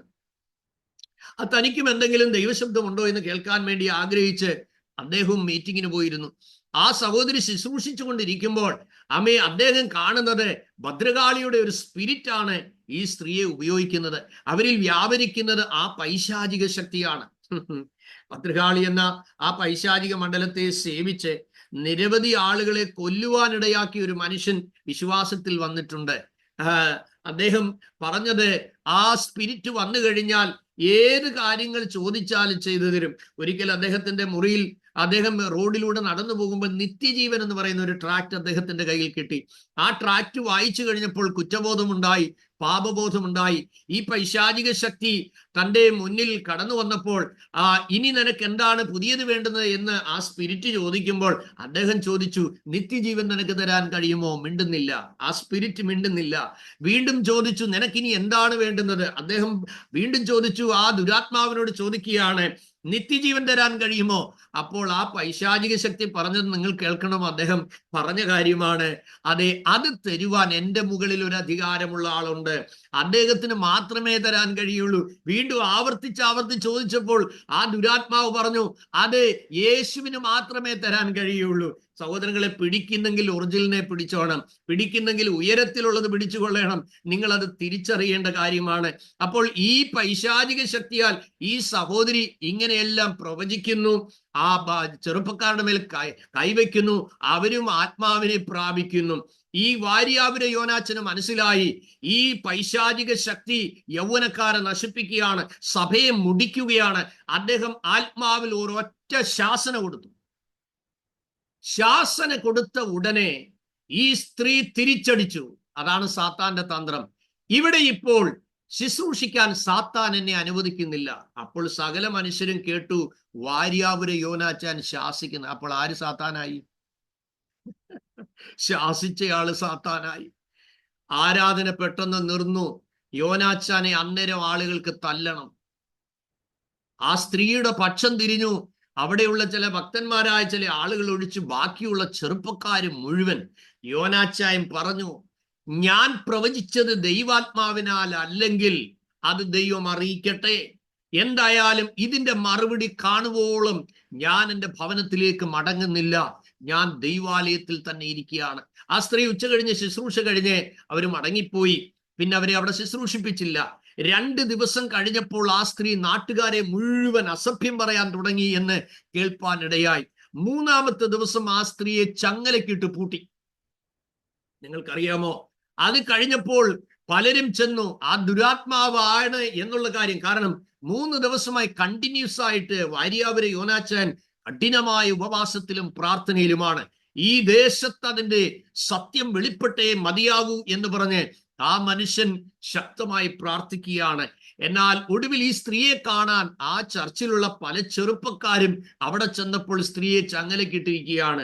അപ്പോൾ അവർ ഭയപ്പെടാനിടയായി തീർന്നു. വാര്യാപുര യോനാച്ചന്റെ അരികിൽ വന്നിട്ട് ഓരോരുത്തരും ആവശ്യപ്പെടുകയാണ്, ആ സ്ത്രീ എൻ്റെ തലയെ കൈവച്ചപ്പോൾ എന്നിൽ വന്ന ആ പിശാച് ദൈവാത്മാവല്ല, അത് ദുരാത്മാവാണ്, എനിക്കത് വേണ്ട, പുറത്താക്കണം. ഈ സ്ത്രീ ഒടുവിൽ ചങ്ങലയിൽ കിടന്ന് പറഞ്ഞത് എന്താണെന്ന് കേൾക്കണം, വാര്യാപുരം യോനാച്ചാനെ വിളിച്ചുകൊണ്ട് വരാമെങ്കിൽ ഞാൻ ഇവളിൽ നിന്ന് വിട്ടുപോയേക്കാം. അദ്ദേഹം പോയില്ല. ആമേ, ചില ദിവസങ്ങൾ കഴിഞ്ഞപ്പോൾ ആ സ്ത്രീ ചങ്ങലയിൽ കിടന്ന് മരിച്ചുപോയി എന്നാണ് എൻ്റെ ആത്മീയ ഗുരുവായ EV ജോർജ് സാർ പറയുവാനിടയായി തീർന്നത്. സഹോദരങ്ങളെ, അതുകൊണ്ട് നമ്മൾ തിരിച്ചറിഞ്ഞുകൊള്ളണം, എന്തെങ്കിലും മേടിക്കാനുള്ള വെപ്രാളമല്ല കാണേണ്ടത്, എന്തിനെങ്കിലും പ്രാപിക്കാനുള്ള, ഏതൊരാത്മാവിനെയും റിസീവ് ചെയ്യാനുള്ള എങ്ങനെയും ഒന്ന് പ്രവചിച്ചാൽ മതി, എങ്ങനെയും ഒന്ന് രോഗി സൗഖ്യമായാൽ മതി, എങ്ങനെയും ഒന്ന് ദൂത് പറഞ്ഞാൽ മതി, എങ്ങനെയും ആളുകളുടെ മുമ്പിൽ ഒന്ന് അതേ ഷൈൻ ചെയ്താൽ മതി. നോ നോ നോ നോ, വളരെ കെയർഫുൾ ആയിരിക്കണം. ഞാൻ പറയാറുണ്ട്, മരിച്ചവരെ ഉയർപ്പിക്കാൻ കഴിഞ്ഞില്ലേലും മരിക്കാതെ നിത്യതയിൽ എത്താൻ വേണ്ടി നമ്മൾ ശ്രമം നടത്തുക എന്നുള്ളതാണ് ഏറ്റവും അതിപ്രധാനമായ കാര്യം. എന്തിനാണ് ഈ കാര്യങ്ങളൊക്കെ വിശദമായിട്ട് നിങ്ങളോട് പങ്കുവെക്കുന്നതെന്ന് ചോദിച്ചു കഴിഞ്ഞാൽ, നിങ്ങളെല്ലാവരും ജോലിയോടൊപ്പമോ പൂർണ്ണസമയമോ ഒക്കെ കർത്താവിന്റെ വേലയ്ക്ക് വേണ്ടി അതേ ഒരുക്കപ്പെടുന്നവരും അതേ വിളിക്കപ്പെട്ടിരിക്കുന്നവരുമായ ആളുകളായതുകൊണ്ട് മഹാദൈവത്തിന്റെ പങ്കാളികളായി ദൈവരാജ്യത്തിന് വേണ്ടി നിൽപ്പാൻ ദൈവസനയിൽ പരിശുദ്ധാത്മാവ് നിങ്ങളെ ഒരുക്കിക്കൊണ്ടിരിക്കുന്നതിനാൽ ഈ അന്ത്യകാലത്ത് ആമേൻ, അതേ ആത്മാവിന്റെ പേരിൽ പല സ്ഥലങ്ങളിൽ വലിയ സംഭവങ്ങൾ നടന്നുകൊണ്ടിരിക്കുകയാണ്. Praise God. സ്റ്റേജിൽ വലിയ വലിയ അത്ഭുത പ്രവൃത്തികൾ കാണിക്കുന്ന പല ആളുകളിൽ എത്രയോ അവിഹിതമായ ബന്ധങ്ങളെ കുറിച്ചുള്ള കാര്യങ്ങൾ അതേ കാണുകയും മനസ്സിലാക്കുകയും പിടിക്കുകയും ഒക്കെ ചെയ്യുന്നു എന്നുള്ള കാര്യവും നിങ്ങൾ മനസ്സിലാക്കിക്കൊള്ളണം. അതുകൊണ്ട് വിശുദ്ധിയെക്കുറിച്ച് ശക്തമായി പ്രസംഗിക്കുക എന്നതിനേക്കാൾ ഉപരിയായി നമ്മുടെ വിശുദ്ധ ജീവിതം കാത്തു സൂക്ഷിക്കാനുള്ള ദൈവകൃപയ്ക്കായി ഓരോ ദിവസവും കർത്താവിൽ ആശ്രയിക്കുക എന്നുള്ളതാണ് നമ്മൾ മനസ്സിലാക്കേണ്ടത്. നിങ്ങൾ കേട്ടിട്ടുണ്ടാകും, ജിമ്മി സാഗട്ട് എന്ന് പറയുന്ന ഒരു മനുഷ്യൻ അമേരിക്കയിൽ ഉണ്ടായിരുന്നു. അദ്ദേഹം ഇങ്ങനെ അതിശക്തമായി അതേ വിശുദ്ധിയെക്കുറിച്ച് പ്രസംഗിക്കുന്ന ഒരു മനുഷ്യനായിരുന്നു. ഒരു ദിവസം തൻ്റെ കൂട്ടുവേലക്കാരൻ തെറ്റായ ഒരു മാർഗത്തിലൂടെ ഒരു സഹോദരിയുമായിട്ടുള്ള ബന്ധം പുലർത്തുന്നത് കണ്ടിട്ട് അദ്ദേഹം ആ ടീമിൽ നിന്ന് അദ്ദേഹത്തെ പറഞ്ഞു വിട്ടു. കർശനമായി താക്കീത് നൽകി പറഞ്ഞു. അന്നു മുതൽ ജിമ്മിയോട് അദ്ദേഹത്തിന് വലിയ വൈരാഗ്യമായി. അദ്ദേഹം പോയി ഒരു പ്രോസ്റ്റിറ്റ്യൂട്ടിനെ കണ്ട് ആ വില പറഞ്ഞിട്ട് പറഞ്ഞു, അതേ ജിമ്മി എവിടെയും പ്രസംഗിക്കുമ്പോൾ അതേ അനുദപിക്കുന്നവര് വലിയ ഇഷ്ടമാണ്. അതുകൊണ്ട് നീ ഏത് വിധത്തിലെങ്കിലും ഈ ഇദ്ദേഹത്തെ വീഴ്ത്തണം, അതിന് എന്ത് പ്രൈസ് വേണമെങ്കിലും തരാം. അതുകൊണ്ട് അദ്ദേഹത്തിന് ഏറ്റവും ഇഷ്ടങ്ങളുള്ള പല കാര്യങ്ങളും ഈ മനുഷ്യൻ പറഞ്ഞു കൊടുത്തു. അദ്ദേഹം പ്രസംഗിക്കുമ്പോൾ, ഓട്ടർ കോൾ കൊടുക്കുമ്പോൾ നീ വളരെ അനുതാപത്തോടെ കരഞ്ഞും കൊണ്ട് നീ മുന്നിൽ നിന്നാൽ അത് നിനക്ക് അദ്ദേഹത്തെ സ്വാധീനിക്കാൻ കഴിയുമെന്ന് പറഞ്ഞു. അങ്ങനെ ജിമ്മിയുടെ കൂട്ടായ്മകളിൽ പോയി ആ സ്ത്രീ അനുതാപം അതേ അഭിനയിപ്പാനിടയായി. പല മീറ്റിങ്ങുകളിൽ മുടങ്ങാതെ ചെന്നു. കുറച്ചു ദിവസം കഴിഞ്ഞപ്പോൾ ജിമ്മിയോട് പറഞ്ഞു, എനിക്ക് നിന്റെ ഓഫീസിൽ എനിക്കൊരു ജോലി തരണം. ആ പെതുക്കെ അദ്ദേഹവുമായിട്ട് ആ ഓഫീസിൽ ചെന്നു ജോലിക്ക് അവസരം കൊടുത്തു. അദ്ദേഹത്തെ വശീകരിക്കത്തക്കവണ്ണമുള്ള വസ്ത്രധാരണ ചെയ്തുകൊണ്ട് ഇവഞ്ച്വലി ആ മനുഷ്യനെ സ്വാധീനിപ്പാനിടയായി. അതിന്റെ പിന്നാമ്പുറത്തുള്ള എല്ലാ കാര്യങ്ങളുടെ അപ്ഡേഷൻ തന്റെ പ്രതിയോഗിക്ക് കൊടുത്തുകൊണ്ടേയിരുന്നു. ഒരു ദിവസം അദ്ദേഹവുമായി മോശമായ ജീവിത ശൈലിയിലേക്ക് നീങ്ങുവാനുള്ള അതീവമായ വശീകരണത്തിൽ ആ മനുഷ്യൻ അകപ്പെട്ടു. അവരൊരു ഹോട്ടലെടുത്ത് പാപം ചെയ്ത് ഇറങ്ങി വരുമ്പോൾ അതിന്റെ മുഴുവൻ റെക്കോർഡ്സുകളും തന്റെ ശത്രു താഴെ നിന്ന് പകർത്തുന്നുണ്ടായിരുന്നു. ഒരു വീഡിയോ ക്യാമറകൾ, ഹിഡൻ ക്യാമറകൾ സെറ്റ് ചെയ്ത മുറിയിൽ അവർ പാപം കഴിഞ്ഞ് പുറത്തിറങ്ങുമ്പോൾ തൻ്റെ കാറിന്റെ 4 വീലിന്റെയും കാറ്റ് കുത്തിപ്പൊട്ടിച്ചു വിട്ടേക്കുന്നതും തന്റെ പ്രതിയോഗി വന്ന് പറയുകയാണ്, ജിമ്മി നീ ചെയ്ത എല്ലാ വൃത്തികേടുകളും എൻ്റെ കയ്യിലുണ്ട്. എന്നാൽ വെള്ളക്കാർക്കൊരു പ്രത്യേകതയുണ്ട്. ജീവിതത്തിൽ വീഴ്ച സംഭവിച്ചാൽ അവർ പരസ്യമായി മാപ്പ് പറയാൻ അവർ ലജ്ജിക്കാത്തവരാണ്. അദ്ദേഹം പിറ്റേ ദിവസം ടിവിയിലൂടെ പറഞ്ഞു, ഞാൻ വീണുപോയി, എന്നെ ശത്രു വീഴ്ത്തി. അദ്ദേഹം ദൈവസന്നിധിയിൽ അനുദപിച്ച് മടങ്ങി വരാനിടെ. ഞാൻ പറഞ്ഞു വന്നതിന്റെ കാര്യം, എവിടെയാണ് ശത്രു ഒരു ദുർബല ഭാഗത്തൂടെ കയറി ഇറങ്ങി തകർക്കുന്നത് നമുക്ക് അറിയുകയില്ല. അതുകൊണ്ട് തെറ്റായ സമീപനങ്ങൾ, തെറ്റായ ബന്ധങ്ങൾ, ഇതൊക്കെ വ്യാജ സ്നേഹത്തിന്റെ ഉൾമുറിയിലെ പതിയിരിപ്പ് തിരിച്ചറിയാതെ ഇരുന്ന് ശിംശോന്റെ ജഡ പോയതുപോലെ നമ്മുടെ മേലുള്ള അഭിഷേകങ്ങളൊക്കെ നഷ്ടപ്പെട്ടു പോകാൻ ഇടവരാതെ ഇരിപ്പാൻ നമ്മൾ വളരെ ജാഗ്രതയുള്ളവരായിരിക്കണം എന്നിവിടെ പറയുകയാണ്. അതുകൊണ്ട് ആഭിചാരം എന്ന് പറയുന്നത് മത്സരത്തിനും ആഭിചാരത്തിനും ഒരേ എഫക്റ്റ് ആണ് എന്ന് നമ്മൾ മനസ്സിലാക്കണം.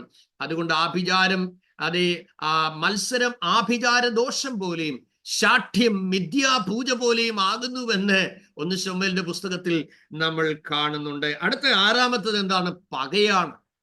പക. മനുഷ്യരിലും മൃഗങ്ങളിലും എല്ലാം പകയുണ്ട്. അനേക വർഷങ്ങൾക്ക് മുമ്പ് ഞങ്ങളുടെ വീട്ടിൽ ഒത്തിരി നായ്ക്കളെ വളർത്തുമായിരുന്നു.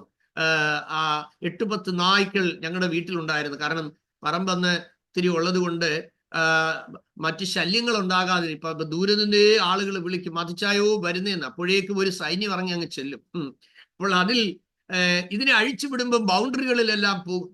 അതിൽ കൈസർ എന്ന് പറയുന്ന ഒരു നായ ഉണ്ടായിരുന്നു. ആ നായ ഒരു ദിവസം കാലിങ്ങനെ മുടന്തി വന്നു. അവന് 2-3 ദിവസമായിട്ട് ഭക്ഷണം കൊടുത്തിട്ട് അവൻ കഴിക്കുന്നില്ല. ആ കാലത്ത് ഞങ്ങൾ ആ രക്ഷിക്കപ്പെട്ടവരല്ല, ഓണക്കളി വീട്ടുമുറ്റത്തുണ്ട്. മുറ്റത്തെല്ലാ അയൽവാസി പിള്ളേരും വരും കളിക്കാനായിട്ട്. അപ്പോൾ ഈ പട്ടിക്ക് അറിയാവുന്നവരെ കണ്ടാൽ അവനൊന്നും ചെയ്യത്തില്ല. പക്ഷേ ഒരുത്തൻ കബഡി കളിച്ച് മുന്നോട്ട് ചെന്നപ്പോൾ ഈ കാല് മുടന്തി ഇരുന്നവൻ ചാടിച്ചെന്നവനെ കടിച്ചു. എന്നിട്ട് ഇവന്റെ വെച്ചിരുന്ന ആഹാരം മുഴുവൻ പോയി പട്ടി കഴിച്ചു. അപ്പോൾ പപ്പ അവനോട് ചോദിച്ചു, എടാ പറമ്പിന്റെ അതിരി വന്നപ്പോൾ നീ ഇവനെ കല്ലെറിഞ്ഞോ?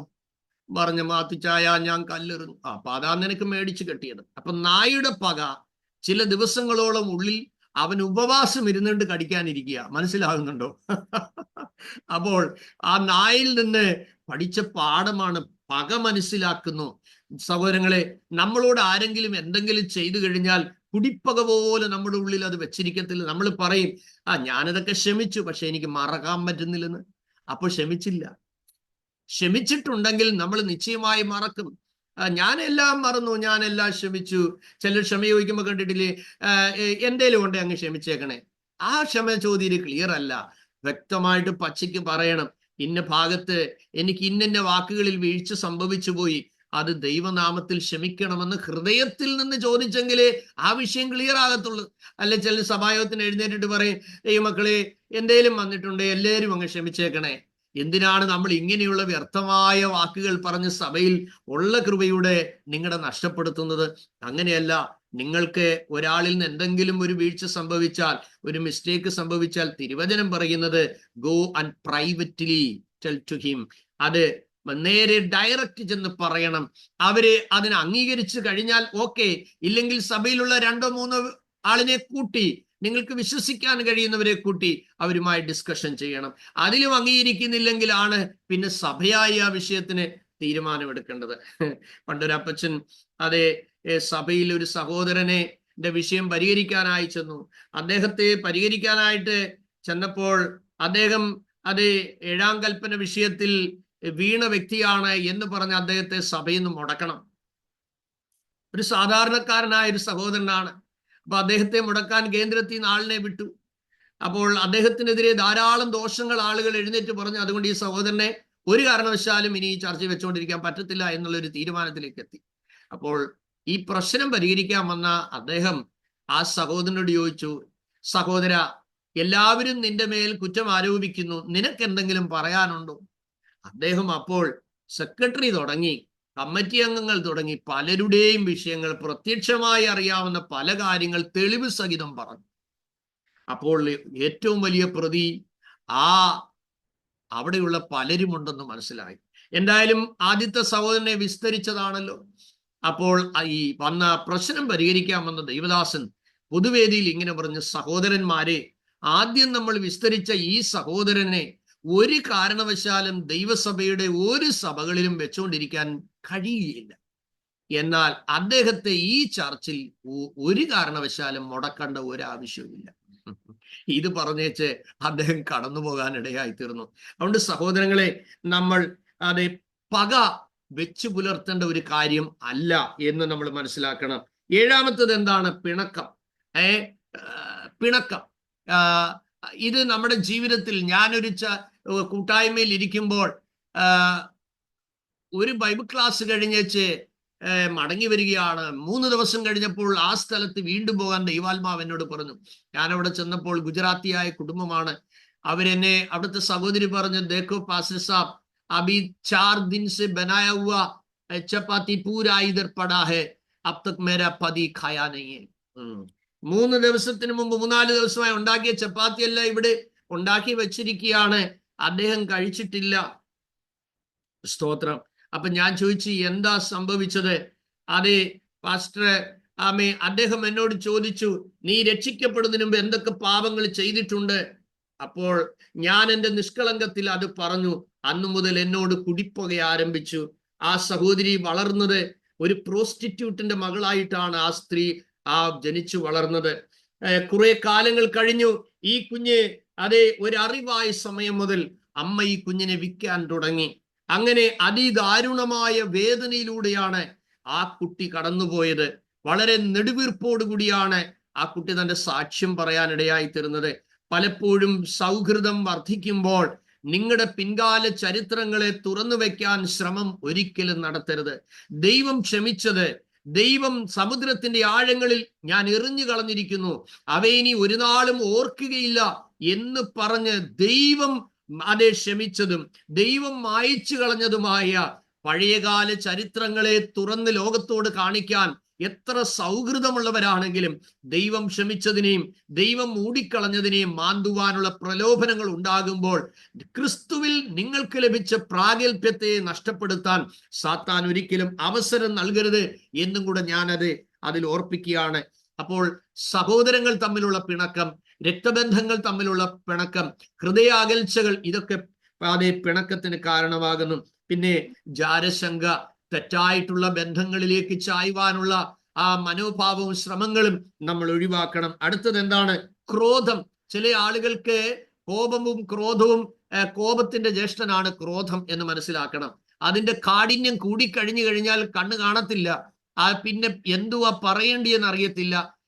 അന്നേരം പരിസരം ഒന്നും ഓർമ്മ വരത്തില്ല, ആരാണെന്നുള്ള ചിന്ത പോലും അന്നേരം ഉണ്ടാകത്തില്ല. രക്തം ചൊരിയാനുള്ള ദാഹമായിരിക്കും, കൊന്നുകളയാനുള്ള മനസ്സായിരിക്കും, എല്ലാം തീരട്ടെ എന്നുള്ള ചിന്താഗതിയായിരിക്കും. അപ്പോൾ ക്രോധം അത് പാപഹേതുവാകുന്നു എന്നാണ് എഴുതിയിരിക്കുന്നത്. അതുകൊണ്ട് തർക്കവാദങ്ങളും ഒക്കെ ആരംഭിക്കുമ്പോൾ ഓർത്തുകൊള്ളണം, ഇവിടെ നമ്മൾ തർക്കിക്കാൻ ദൈവസഭയ്ക്ക് മര്യാദയില്ല എന്ന് എഴുതിയിരിക്കുന്നത്. നിങ്ങൾ ഒറ്റ കൈ ഒന്ന് അടിച്ചു നോക്കിക്കേ, ആകാശത്ത് അന്തരീക്ഷത്തിൽ വല്ലവും ശബ്ദം കേൾക്കുമോ? ഇല്ല. അച്ഛൻ ഒന്ന് പറഞ്ഞാൽ ഞാൻ 3 പറയും. അതാണ് എൻ്റെ അമ്മയുടെ ശീലം എന്ന് പറഞ്ഞ് അതിലേക്ക് കയറരുത്. സ്തോത്രം. കോപത്തോടെ ഒരാള് കൂട്ടാളി വന്ന് എന്തെങ്കിലും ഒന്ന് പറഞ്ഞു കഴിഞ്ഞാൽ സ്തോത്രം പറഞ്ഞ് സ്തോത്രം സ്തോത്രം സ്തോത്രം കർത്താവേ. നമ്മള് സമുദായത്തിൽ ആയിരുന്നപ്പോൾ ഇട്ടിട്ടുണ്ട്, സ്തോത്രം സ്തോത്രം കർത്താവേ, സ്തോത്രം അതായിരമായിരമായി അനവധിയായി സ്തോത്രം നാദാ, കൃപ വേണം ഞങ്ങൾക്കെന്നും. അപ്പൊ അതുകൊണ്ട് അത് ആയിരമായിരമായി സ്തോത്രം പറയാൻ അവിടെ എഴുതിയിട്ടുണ്ടെങ്കിലും ഒരു സ്തോത്രം പറഞ്ഞാൽ അന്നേരെ അവര് പുറത്താക്കും, അത് വേറെ കാര്യം. അപ്പോൾ നമ്മൾ ഈ കോപത്തിന്റെ ശബ്ദങ്ങളൊക്കെ വരുന്ന സമയത്ത് എന്ത് ചെയ്യണം? നമ്മൾ അതിന് സംയമനം പാലിക്കണം. സോക്രട്ടീസ് എൻ്റെ ഭാര്യ ഇങ്ങനെ വളരെ മനസ്സ് മുറിഞ്ഞിരിക്കുന്ന ഒരു സമയം, അദ്ദേഹം ഇങ്ങനെ രാവിലെ ഇറങ്ങിക്കഴിഞ്ഞാൽ തൻ്റെ സോക്രാറ്റിക് എന്ന് പറയുന്ന ഒരു മെത്തേഡ് ഉണ്ടായിരുന്നു. അദ്ദേഹത്തിന്റെ ശിഷ്യനായിരുന്ന അരിസ്റ്റോട്ടിൽ, പിന്നെ പ്ലേറ്റോ, ഇവരെയൊക്കെ നമ്മൾ പഠിക്കുമ്പോൾ ഈ സോക്രട്ടീസിന് ആത്മീയനായിരുന്നു. അദ്ദേഹത്തിന്റെ സോക്രാറ്റിക് മെത്തേഡ് എന്ന് പറയുന്ന ഒരു മെത്തേഡ് ഉണ്ട്. ആ മെത്തേഡ് എന്ന് പറഞ്ഞു കഴിഞ്ഞാൽ ഒരാളിനെ കണ്ടാൽ ചോദിക്കും, എവിടെ പോകുന്നു? അതേ, സ്കൂളിൽ പോവുകയാണ്. എന്തിനു പോകുന്നു? പഠിക്കാൻ പോകുന്നു. പഠിച്ചിട്ട് എന്തിനാ? പഠിച്ചിട്ട് പാസ്സായിട്ട് എനിക്ക് ജോലി വേണം, ജോലി പൈസ മേടിക്കാൻ, പിന്നെ കല്യാണം കഴിക്കാൻ, പിന്നെ കുഞ്ഞുങ്ങളെ ജനിപ്പിക്കണം, പിന്നെ എനിക്ക് സുഖമായിട്ട് ജീവിക്കണം. അത് കഴിഞ്ഞ് വയസ്സാവും, അത് കഴിഞ്ഞ് മരിക്കും, അത് കഴിഞ്ഞ് അറിയത്തില്ല. അവിടെ വെച്ച് പുള്ളി സുവിശേഷം ഷെയർ ചെയ്യും. ഇതായിരുന്നു തൻ്റെ സോക്രാറ്റിക്കിൽ സ്പിരിച്വൽ. അപ്പോൾ ഒരു ദിവസം സോക്രട്ടീസ് ഇങ്ങനെ വീട്ടിൽ വന്ന് ഇങ്ങനെ പല കാര്യങ്ങൾ പറഞ്ഞുകൊണ്ടിരിക്കുമ്പോൾ, തണുപ്പ് സമയമാണ്, ഫ്രിഡ്ജിൽ നിന്ന് അരിമാവെടുത്ത് ഇങ്ങനെ ദോശ ഉണ്ടാക്കിക്കൊണ്ടിരിക്കുന്ന സമയം അദ്ദേഹം എന്തോ സിദ്ധാന്തം പറഞ്ഞപ്പോൾ ഭാര്യയ്ക്ക് പിടിച്ചില്ല. അദ്ദേഹത്തിന്റെ തലൊഴിങ്ങേ ഈ അരിമാവെടുത്ത് ആ സഹോദരി ഒഴിച്ചു. അദ്ദേഹം ചിരിച്ചുകൊണ്ട് വെളിയിലോട്ട് ഇറങ്ങിപ്പോയി. അപ്പൊ ക്രോധം വരുമ്പോൾ അപ്പോൾ അദ്ദേഹം പറഞ്ഞത്, അപ്പൊ നിന്റെ ദോശ മുഴുവൻ എൻ്റെ തലയിൽ ഇരിക്കട്ടെ എന്ന് പറഞ്ഞിട്ട് അദ്ദേഹം ചിരിച്ചുകൊണ്ട് ഇറങ്ങി അങ്ങ് പോയി. ക്രോധം നമ്മുടെ ജീവിതത്തിൽ കേൾക്കുമ്പോൾ, പ്രതികരിക്കുമ്പോൾ നമ്മുടെ മനസ്സ് കാഠിന്യപ്പെട്ട് തലേ കൈവച്ച് ചെയ്തൊരിക്കുന്നത് വലിച്ചെറിഞ്ഞ് അവിടെ ഇടിയും അടിയും ഗുസ്തിയും കിച്ചൺ മ്യൂസിക്കും ഒന്നും ഉണ്ടാക്കാനുള്ള ശ്രമം നടത്തരുത്. എത്ര ആത്മീയന്മാരുടെ വീട്ടിലും പലപ്പോഴും അസ്വാരസ്യങ്ങളും ചേർച്ചയില്ലായ്മയിലും നിസ്സാര വാക്കിൽ തുടങ്ങിയിട്ട് പൊട്ടിത്തെറിക്കുന്ന അനുഭവങ്ങളും ഒക്കെ ഉണ്ട്. പല പ്രശ്നങ്ങളുടെയും അവസാനം നിങ്ങൾ പരിശോധിച്ചു നോക്കിക്കൂ, തുടക്കം വളരെ കൊച്ചു കാര്യത്തിലായിരിക്കും. പിന്നെ പടക്കശാലയിൽ നിങ്ങൾ പന്തമൊന്നും എറിയണ്ട, ഒരു തീപ്പൊരി വീണാ മതി, പൊട്ടിത്തെറിക്കും. അപ്പം വഴക്കാളിക്ക് വിഷയമൊന്നും വേണ്ട എന്നുള്ള കാര്യം മനസ്സിലാക്കണം. ചെറിയ ഒരു വാക്കേ കയറി പിടിച്ചേച്ച് ദിവസങ്ങളോളം ഇത് തന്നെ പറഞ്ഞുകൊണ്ടിരിക്കും. ചിലരെ പിശാച് പ്രകോപിപ്പിക്കാൻ തന്നെ സമ്മർദ്ദം നൽകും. അതുകൊണ്ട് നിങ്ങൾ അതിസൂക്ഷ്മതയോടെ ആയിരിക്കാൻ ഞാൻ നിങ്ങളെ ഓർപ്പിക്കുന്നു. അതുകൊണ്ട് ക്രോധം. പിന്നെ 10ാമത്തത് ശാഠ്യമാണ്. അപ്പൊ ശാഠ്യം നമ്മുടെ ആത്മീയ ജീവിതത്തിന് ഭയങ്കര തടസ്സമാണ്. ചില കാര്യങ്ങൾ പറഞ്ഞാല് അംഗീകരിക്കത്തില്ല, ചില കാര്യങ്ങൾ പറഞ്ഞാൽ ഏറ്റെടുക്കത്തില്ല. എന്ത് ചെയ്യും? ശാഠ്യം കാണിക്കും. പറ്റത്തില്ല എന്ന് പറഞ്ഞില്ല, നടക്കത്തില്ല എന്ന് പറഞ്ഞില്ല, എന്നെ കൊണ്ട് ഒക്കത്തില്ല. ശാഠ്യം അത് നല്ലതല്ല. കർത്താവ് എന്ത് കാര്യം തൻ്റെ വചനത്തിലൂടെ നമ്മെ ഓർമ്മപ്പെടുത്തിയാലും കീഴ്പ്പെടാൻ, വിധേയപ്പെടാൻ, ഏൽപ്പിച്ചു കൊടുക്കുവാൻ, നല്ല മനസ്സോടെ അതിനെ അംഗീകരിപ്പാൻ നമ്മൾ ശ്രമം നടത്തണം. ഞാൻ പറയാറുണ്ട്, പഴക്കം ചെന്ന ഒരു കാര്യം വർഷങ്ങളുടെ പഴക്കമായതുകൊണ്ട് തെറ്റായ ഒരു കാര്യം പഴക്കം കൊണ്ട് ശരിയാകില്ല. ചിലടത്ത് തിരുത്തേണ്ടടുത്ത് നമ്മൾ തിരുത്താൻ തയ്യാറായാൽ അതൊരിക്കലും ദോഷമായി വരികയില്ല. പിന്നെന്താണ്? ഒന്നുപക്ഷം പൗലോസ് പറഞ്ഞു, നിങ്ങൾ പറയുന്നു പൗലോസിന്റെ പക്ഷക്കാരൻ, പിന്നെ അപ്പല്ലോസിന്റെ പക്ഷക്കാരൻ. പൗലോസ് നിങ്ങൾക്ക് വേണ്ടി ക്രൂശിക്കപ്പെട്ടുവോ? അപ്പല്ലോസ് ആര്? ഞങ്ങൾ ദൈവത്തിന്റെ കൃഷി, ഞങ്ങൾ ദൈവത്തിന്റെ കൂട്ടുവേലക്കാരെന്ന് പറയുന്നു. അപ്പോൾ അവിടെ നിങ്ങൾ ആരുടെ പക്ഷം നിൽക്കും എന്നുള്ളതല്ല ദൈവം നോക്കുന്നത്, കർത്താവിന്റെ പക്ഷത്ത് നിൽക്കുക എന്നുള്ളതാണ്. ചില സമയത്ത് നിങ്ങൾ സൈലന്റ് ആയിരിക്കണം, വയലന്റ് ആയിട്ടല്ല ഇരിക്കേണ്ടത്. ചില കാര്യങ്ങൾ കേൾക്കുമ്പോൾ നിങ്ങൾ ആരുടെയും പക്ഷം പിടിക്കാനും കക്ഷി തിരിഞ്ഞു നിൽക്കാനും അല്ല നമ്മളെ വിളിച്ചിരിക്കുന്നത്. മോശ ജനത്തിന്റെ നടുവിൽ വന്നിട്ട് പറഞ്ഞത് ഇങ്ങനെയാണ്: യഹോവയുടെ പക്ഷത്തുള്ളവൻ മാറി നിൽക്കട്ടെ. അതുകൊണ്ട് ഒരിക്കലും ഒരു പക്ഷം ചേർന്നുള്ളതായ നീക്കങ്ങൾ നമുക്ക് പാടില്ല. 12ാമത് കാണുന്ന എന്താണ്? ഭിന്നത. സഭയിൽ ഭിന്നത ഉണ്ടാക്കുന്നവരെ ഒഴിവാക്കണം എന്ന് പറയും. ചില ആളുകൾ ആലയത്തിൽ വരുന്നത് കുറവുകൾ മാത്രം കണ്ടുപിടിക്കാനാണ്. പാസ്റ്ററുടെ പ്രസംഗം എങ്ങനെ ഇരിക്കുന്നു, പാസ്റ്ററിന്റെ ഭാര്യ ഉടുത്ത ഡ്രസ്സ് എങ്ങനെയാണ്, അത് ശരീരം ചൊവ്വെ മറച്ചാണോ അവരിരുന്നത്, അത് ഇറുക്കി പിടിച്ചതും കൊണ്ടാണോ ഇരുന്നത്, വെട്ടിയിറക്കിയതായിരുന്നു, ആ പുള്ളിയുടെ മക്കൾ എന്തുവാ ധരിച്ചത്, സഭാ സെക്രട്ടറിയുടെ ഭാര്യ എന്തുവാ ധരിച്ചത്, കമ്മിറ്റി അംഗങ്ങളുടെ ഭാര്യമാരെന്താണ് അതേ ധരിച്ചത്, അവരുടെ കയ്യടി ഒത്തോ, അവരുടെ പാട്ടൊത്തോ, ഇതെന്നാ നിനക്ക് പോലീസ് ഉദ്യോഗം തന്നിട്ടുണ്ടോ? ചില ആളുകൾ ചർച്ചയിൽ വന്നിട്ട് ചില സഹോദരിമാർ, ചില സാധുക്കളായ സഹോദരിമാരെ അടിമുടി ഇങ്ങനെ ഗൗരവത്തോടെ നോക്കും. എന്നാ ദൈവം കുറുവടിയും കൊണ്ട് നിന്നെ അയച്ചിട്ടുണ്ടോ? സ്തോത്രം.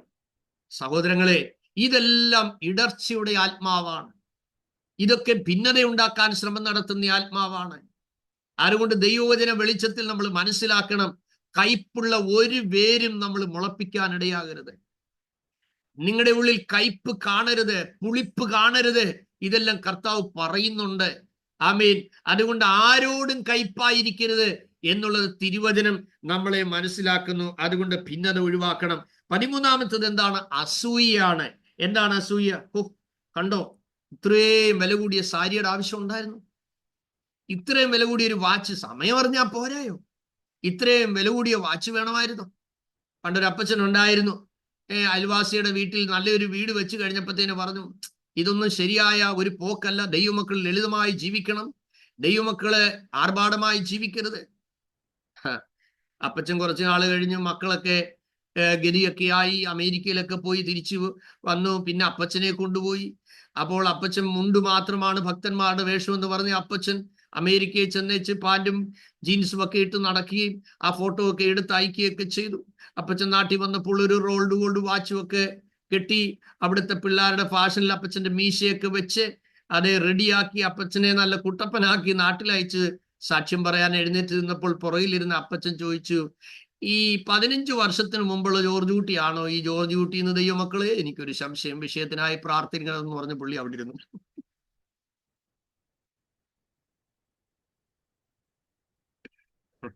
ജോർജ് കുട്ടി ഉള്ളി വന്നപ്പോൾ ജോർജ് കുട്ടി മാറിപ്പോയി.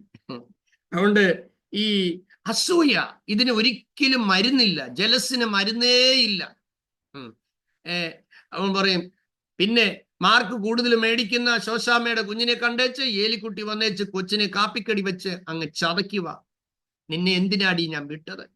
അതിനേക്കായി നല്ല തീറ്റിയല്ലയോ തന്നത്? നമ്മൾ 10ാം ക്ലാസ് തോറ്റേച്ചാണ് ഈ വടിയെടുത്ത് അടിക്കുന്നത്. എന്താ കാര്യം? ഒരു മാർക്ക് കൂടുതൽ മേടിച്ചു പോയി. കേരളത്തിൽ നടന്ന ഒരു സംഭവമാണ്. 1 മാർക്കിന്റെ കുറവ് കൊണ്ട് അധ്യാപിക മോളെ വന്ന് തല്ലി. അന്ന് രാത്രി ആ കുഞ്ഞ് സൂയിസൈഡ് ചെയ്തു. ഈ ഓൺലൈനിലൂടെ കുടുംബമായിരുന്ന് കേൾക്കുന്നവരുണ്ടെങ്കിൽ ഇത് യൂട്യൂബിൽ അപ്ലോഡ് ചെയ്യുമല്ലോ. അതുകൊണ്ട് ഓൺലൈനിൽ കേൾക്കുന്ന, യൂട്യൂബിൽ കാണുന്നവരോടും കൂടെ ഞാൻ പറയുകയാണ്, നിങ്ങളുടെ കുഞ്ഞുങ്ങളെ അനാവശ്യമായി തല്ലരുത്. ഈ ക്ലാസ് കേൾക്കുന്ന പഠിക്കുന്ന കുഞ്ഞുങ്ങളുണ്ട്, ഞാൻ പറയുക, മക്കളെ, ഒരിക്കലും നിങ്ങൾ കഷ്ടപ്പെട്ട് പഠിച്ചേക്കരുത്. അയ്യോ, പിള്ളേർക്ക് ഭയങ്കര സന്തോഷമായി കാണും. ഒരിക്കലും കഷ്ടപ്പെട്ട് പഠിക്കണ്ട. നിങ്ങൾ ഇഷ്ടപ്പെട്ട് പഠിച്ചാൽ മതി. നിങ്ങൾ ഇഷ്ടപ്പെട്ടാണ് പഠിക്കേണ്ടത്. നിങ്ങൾ ഒരു കൂട്ടുകാരെക്കാളും കൂടുതൽ മാർക്ക് ഒരിക്കലും മേടിക്കരുത്. അതും സന്തോഷമായല്ലേ? 100 ഉണ്ടെങ്കിൽ 100ൽ 100 മേടിച്ച് നിങ്ങൾ ഇഞ്ഞ് പോരുന്നാ മതി. അതുകൊണ്ട് പ്രാർത്ഥനയോടെ പഠിക്കുക.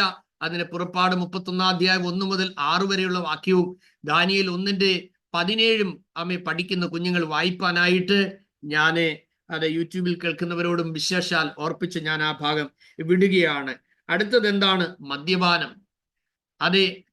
മദ്യപാനം എവിടെയും എന്റെയും ആകാം എന്നുള്ള ചിന്താഗതി ചില ആളുകൾ പറയാറുണ്ട്. പാസ്റ്ററെ, ഭർത്താവായ യേശുക്രിസ്തു മദ്യമല്ലയോ കാനാവിലെ കല്യാണത്തിന് നൽകിയെന്ന് പല ആളുകൾ ചോദിച്ചിട്ടുണ്ട്.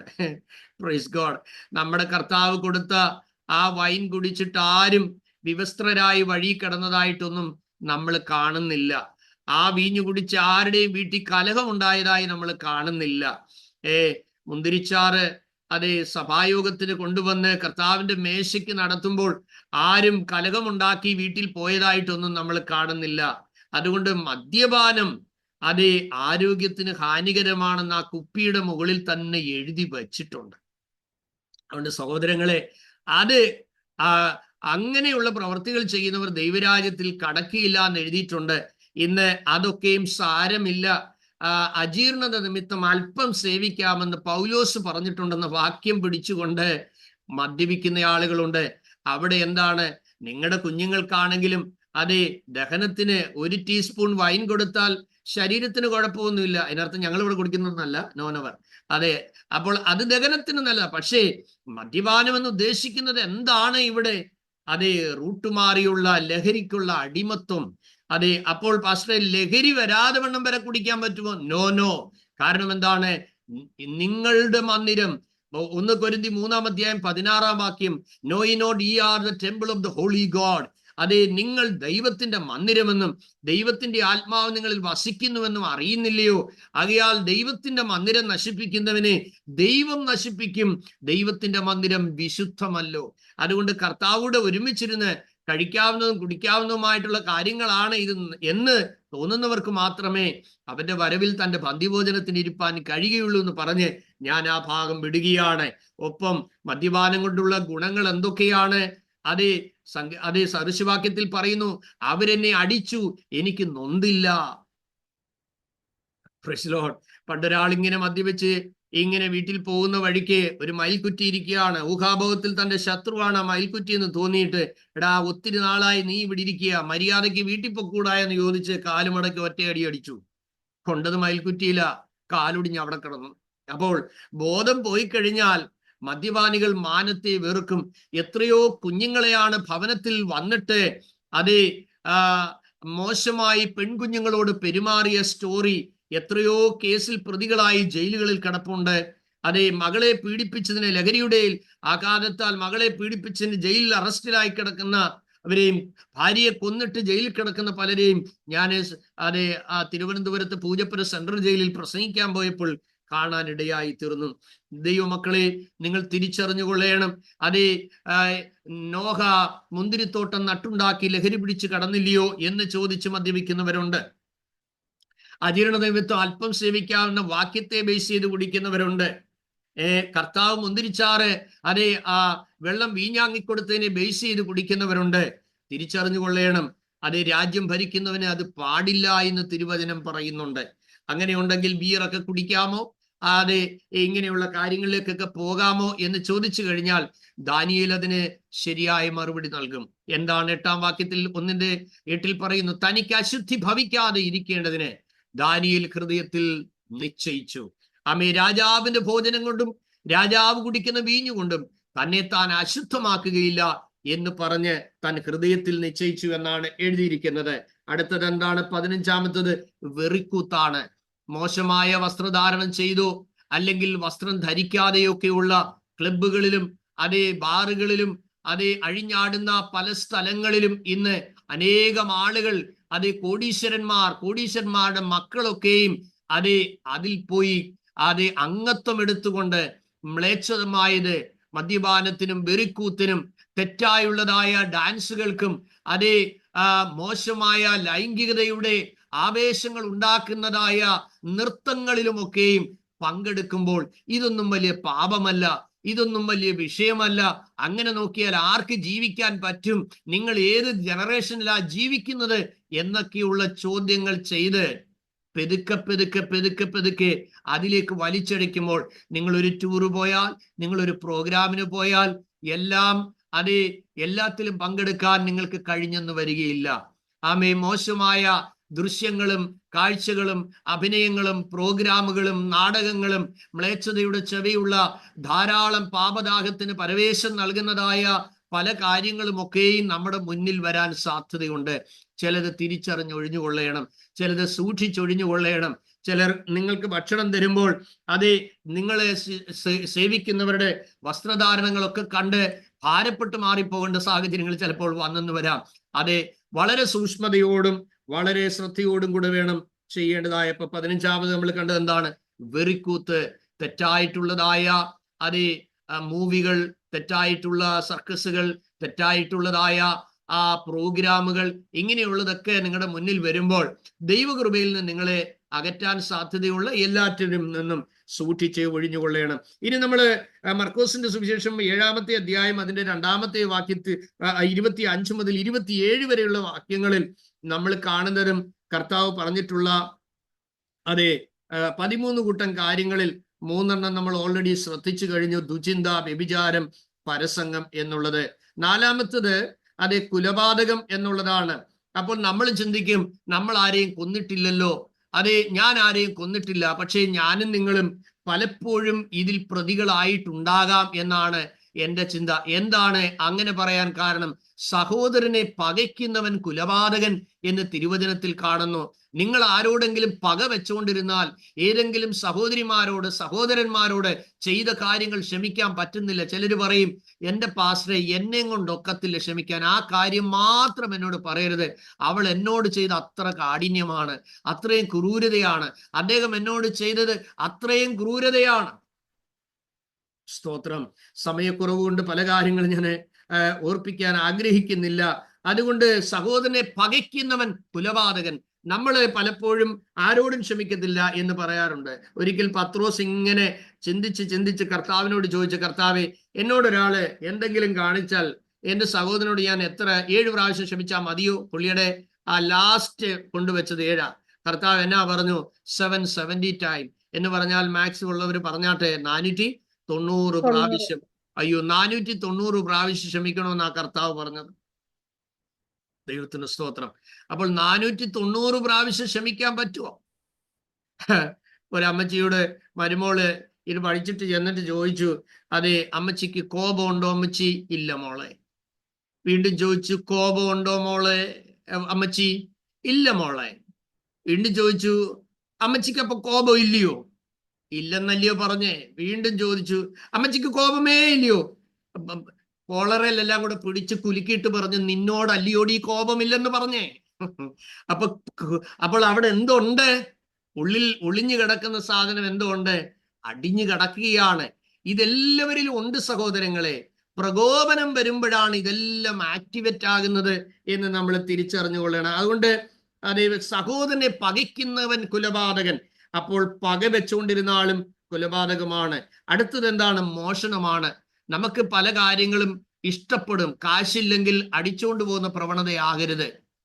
അതെ, ഒരിക്കലും പല സ്ഥലങ്ങളിലും ഡിക്റ്റിക്റ്റ് ചെയ്യും, ബില്ലടയ്ക്കാതെ ചില സാധനങ്ങളൊക്കെ ബാഗിൽ വെച്ചുകൊണ്ട് പോയ വിശ്വാസികളെ അമേരിക്കയിൽ പിടിച്ച സ്റ്റോറി നിങ്ങൾ വായിച്ചിട്ടില്ലയോ? ദൈവമക്കളെ, നിങ്ങൾക്കൊരു വിഷയം ആഗ്രഹമുണ്ട്, വാങ്ങാൻ പണമില്ല, കാര്യം ദൈവസന്നിധിയിൽ വെച്ചാട്ടെ. ഇന്നല്ലെങ്കിൽ നാളെ നിങ്ങളുടെ ആഗ്രഹങ്ങളെ കർത്താവ് നടത്തി തരാനിടയാകും. 6ാമത്തത് അത്യാഗ്രഹമാണ്. ആഗ്രഹങ്ങൾ നല്ലതാണ്, അതെ, പക്ഷേ അത്യാഗ്രഹം അപകടമാണ്. അതുകൊണ്ട് അത്യാഗ്രഹം അത് നമ്മുടെ ആത്മീയ ജീവിതത്തെ തടയുന്നതൊന്നാണ് എന്ന് നമ്മൾ മനസ്സിലാക്കണം. അതെ, അടുത്തത് എന്താണ്?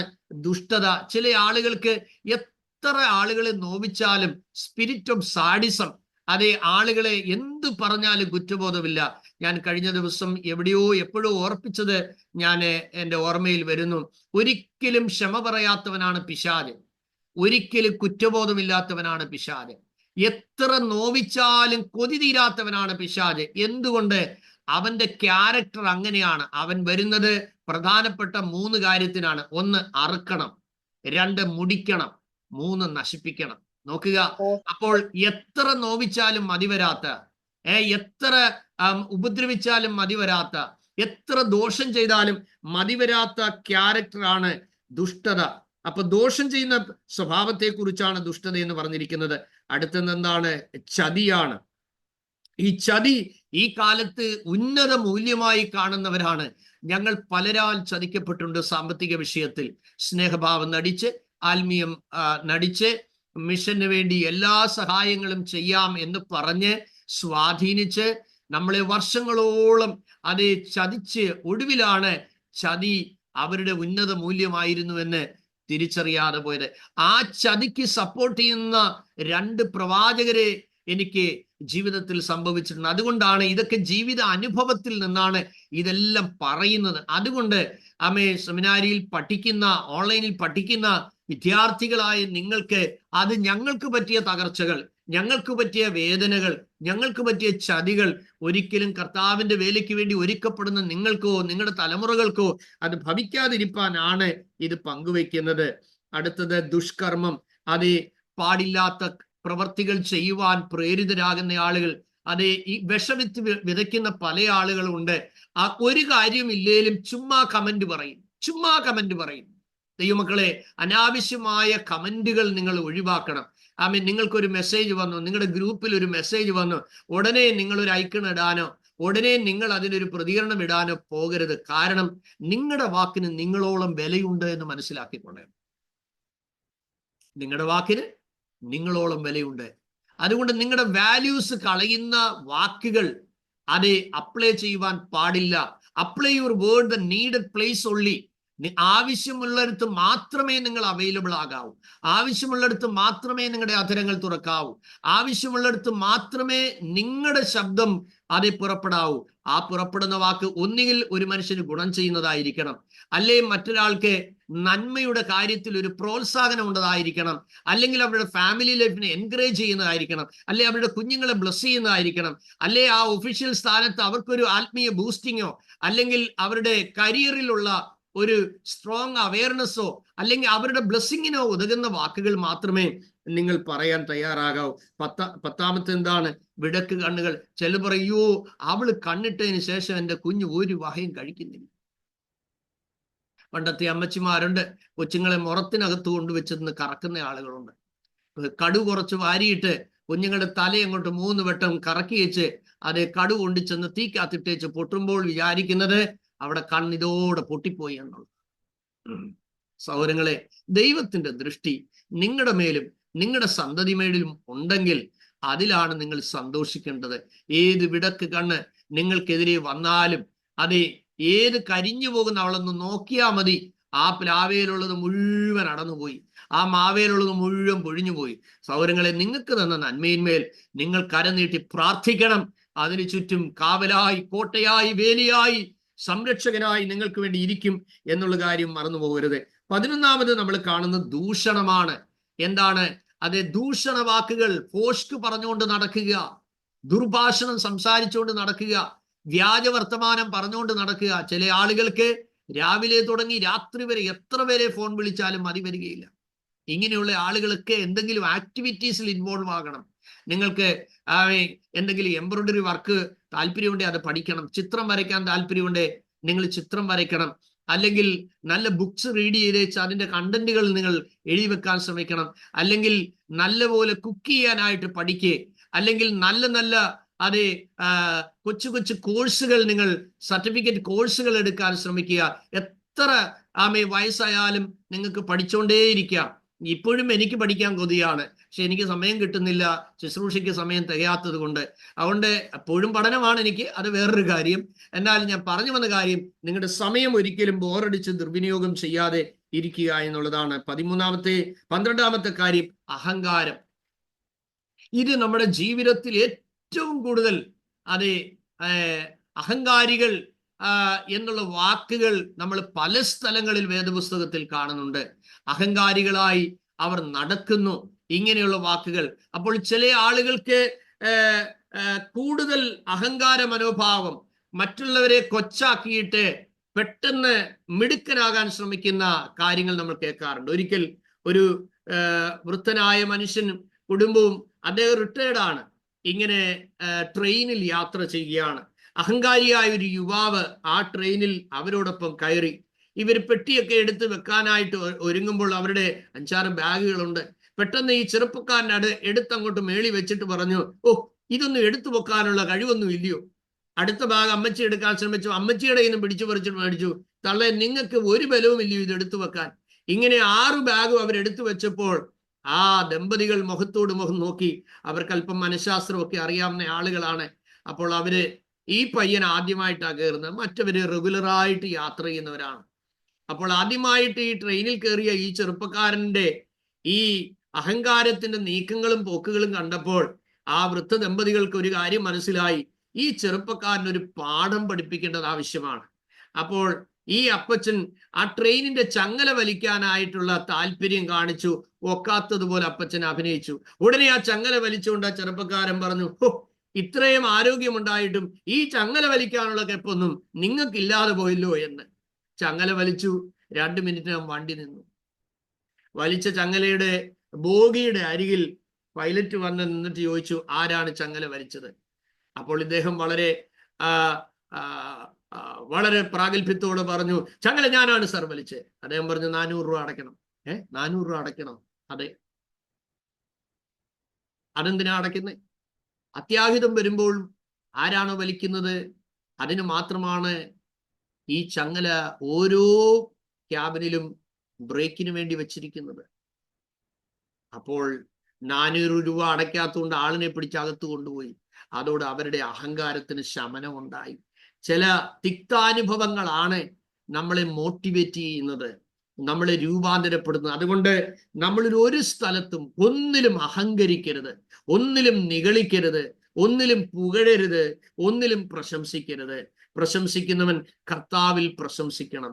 എല്ലാ പുകഴ്ചയും ദൈവത്തിന് കൊടുക്കണം. എല്ലാ മാനവും മഹത്വവും ദൈവത്തിന് കൊടുക്കണം എന്ന് ഞാൻ നിങ്ങളോട് പറയുന്നു. 13ാമത്തത് എന്താണ്? മൂഢത. എന്താ മൂഢത? ഒരു കാര്യം കേട്ടാൽ പരിജ്ഞാനത്തോട് പ്രതികരിക്കാനുള്ള കാര്യശേഷി ഇല്ലാതെ പോകുന്നതാണ് മൂഢത. നിങ്ങൾക്കറിയാമല്ലോ, നാബാൽ ധനികനായിരുന്നു. നാബാലിന്റെ അടുക്കൽ ദാവീദ് ആളിനെ അയച്ചിട്ട് പറഞ്ഞു, നിന്റെ ദാസനായ ദാവീദ് പറയുന്നു, പട്ടിണിയിലാണ് ജനങ്ങൾ, ഞെരുക്കത്തിലാണ്, അവർക്ക് ആഹാരത്തിന് നീ തന്നുവിടണമെന്ന്. പക്ഷെ നാബാൽ എന്ത് ചെയ്തു? ആമീൻ, ഇങ്ങനെ യജമാനന്മാരെ വിട്ടു നടക്കുന്ന ചെറുപ്പക്കാരന്മാരൊക്കെ ഇന്നത്തെ കാലത്തുണ്ട് എന്ന് പറഞ്ഞ് ദാവീദിനെയും അയച്ചവരെ മുഴുവൻ പരിഹസിച്ചു വിട്ടുകളഞ്ഞു. ദാവീദിന്റെ അരികിൽ ആളയച്ചിട്ട് ദാവീദിന്റെ അരികിൽ പോയവര് ദാവീദിന്റെ അരികിൽ വന്നിട്ട് ഇന്നിന്റെ വിധത്തിൽ നാബാല് പറഞ്ഞു എന്ന് പറഞ്ഞു. ദാവീദ് പറഞ്ഞു, വാൾ അരക്കി കെട്ടുക.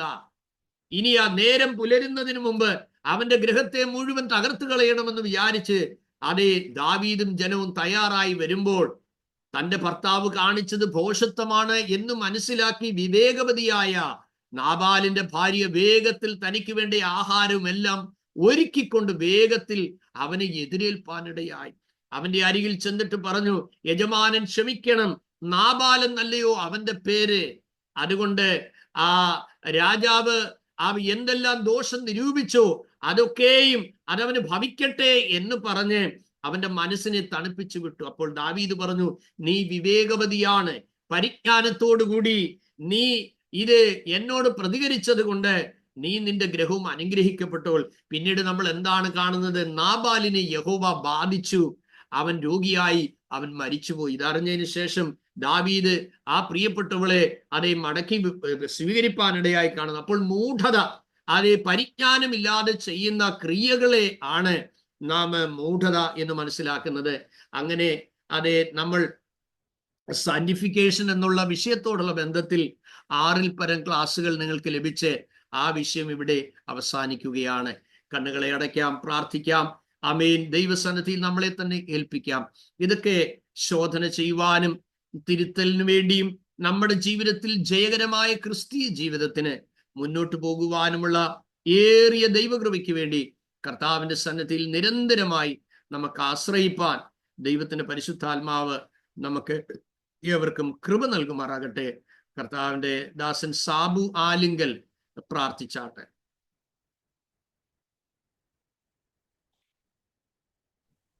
ഹല്ലേലൂയ. സ്തോത്രം ചെയ്യുന്നു. ഹല്ലേലൂയ. ക്രിസ്തുയേശു കൊടുതി വാത്സല്യമായി സ്നേഹിക്കുന്ന പ്രിയപിതാവേ, നല്ല ദിവസം ഞങ്ങൾക്ക് ഒരുമിച്ച് ഹല്ലേലൂയ വീണ്ടും വചനം കേൾക്കുവാനും ഹല്ലേലൂയ ഞങ്ങൾ തിരുത്തേണ്ട കാര്യങ്ങളെല്ലാം ദേവദാസനിലൂടെ 13 കാര്യങ്ങൾ ഞങ്ങളോട് ഇന്ന് സംസാരിച്ചില്ല കർത്താവേ. അതിലൊക്കെ എന്തെങ്കിലും കുറവുകൾ ഞങ്ങളുണ്ടെങ്കിൽ അതിലൊക്കെ ഹല്ലേലൂയ ജയിക്കുവാൻ തക്കവണ്ണം അതിലൊക്കെ പരിഹരിച്ച് മുന്നോട്ട് പോകാൻ തക്കവണ്ണം ഞങ്ങളും കുടുംബത്തിനും കൃപ നൽകേണ്ടതിനായി പ്രാർത്ഥന കർത്താവേ. ഹല്ലേലൂയ. ഹല്ലേലൂയ. 40 ദിവസത്തെ പ്രാർത്ഥന വീണ്ടും കർത്താവിന്റെ കരങ്ങളിൽ ഏൽപ്പിക്കുന്നതിനും ഹല്ലേലൂയ 4-5 ദിവസം കൂടെയാണ് കർത്താവേ. അതൊക്കെ ഞങ്ങൾക്ക് ഏറ്റവും അനുഗ്രഹമായി തീരുവാൻ ദൈവം കൃപ നേടാൻ പ്രാർത്ഥിക്കുന്നു. ഹല്ലേലൂയ. ദൈവത്തെ സ്നേഹിച്ച് വിശുദ്ധിയോടെ വിശ്വസ്തയോടെ നിന്ന് കർത്താവിന്റെ വേല ചെയ്യാൻ ഞങ്ങളെല്ലാം അതിനെ ഞങ്ങളെ ബലപ്പെടുത്തണേ എന്ന് പ്രാർത്ഥിക്കുന്നു. പരിശുദ്ധാത്മാവിന്റെ ഉയരത്തിനുള്ള ശക്തി ഞങ്ങളുടെ മേൽ പകരണമേ എന്ന് പ്രാർത്ഥിക്കുന്ന കർത്താവെ.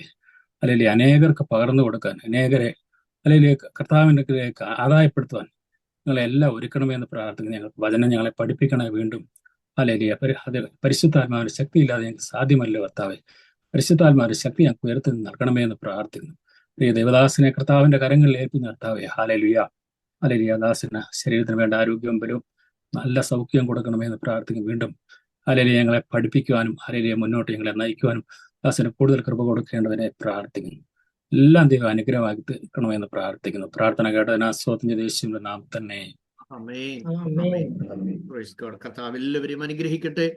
എല്ലാവരും ചേർന്ന് ഒരുമിച്ച് ആശീർവാദം പറഞ്ഞോട്ടെ. കർത്താവായ യേശുവിന്റെ കൃപയും ദൈവത്തിന്റെ സ്നേഹവും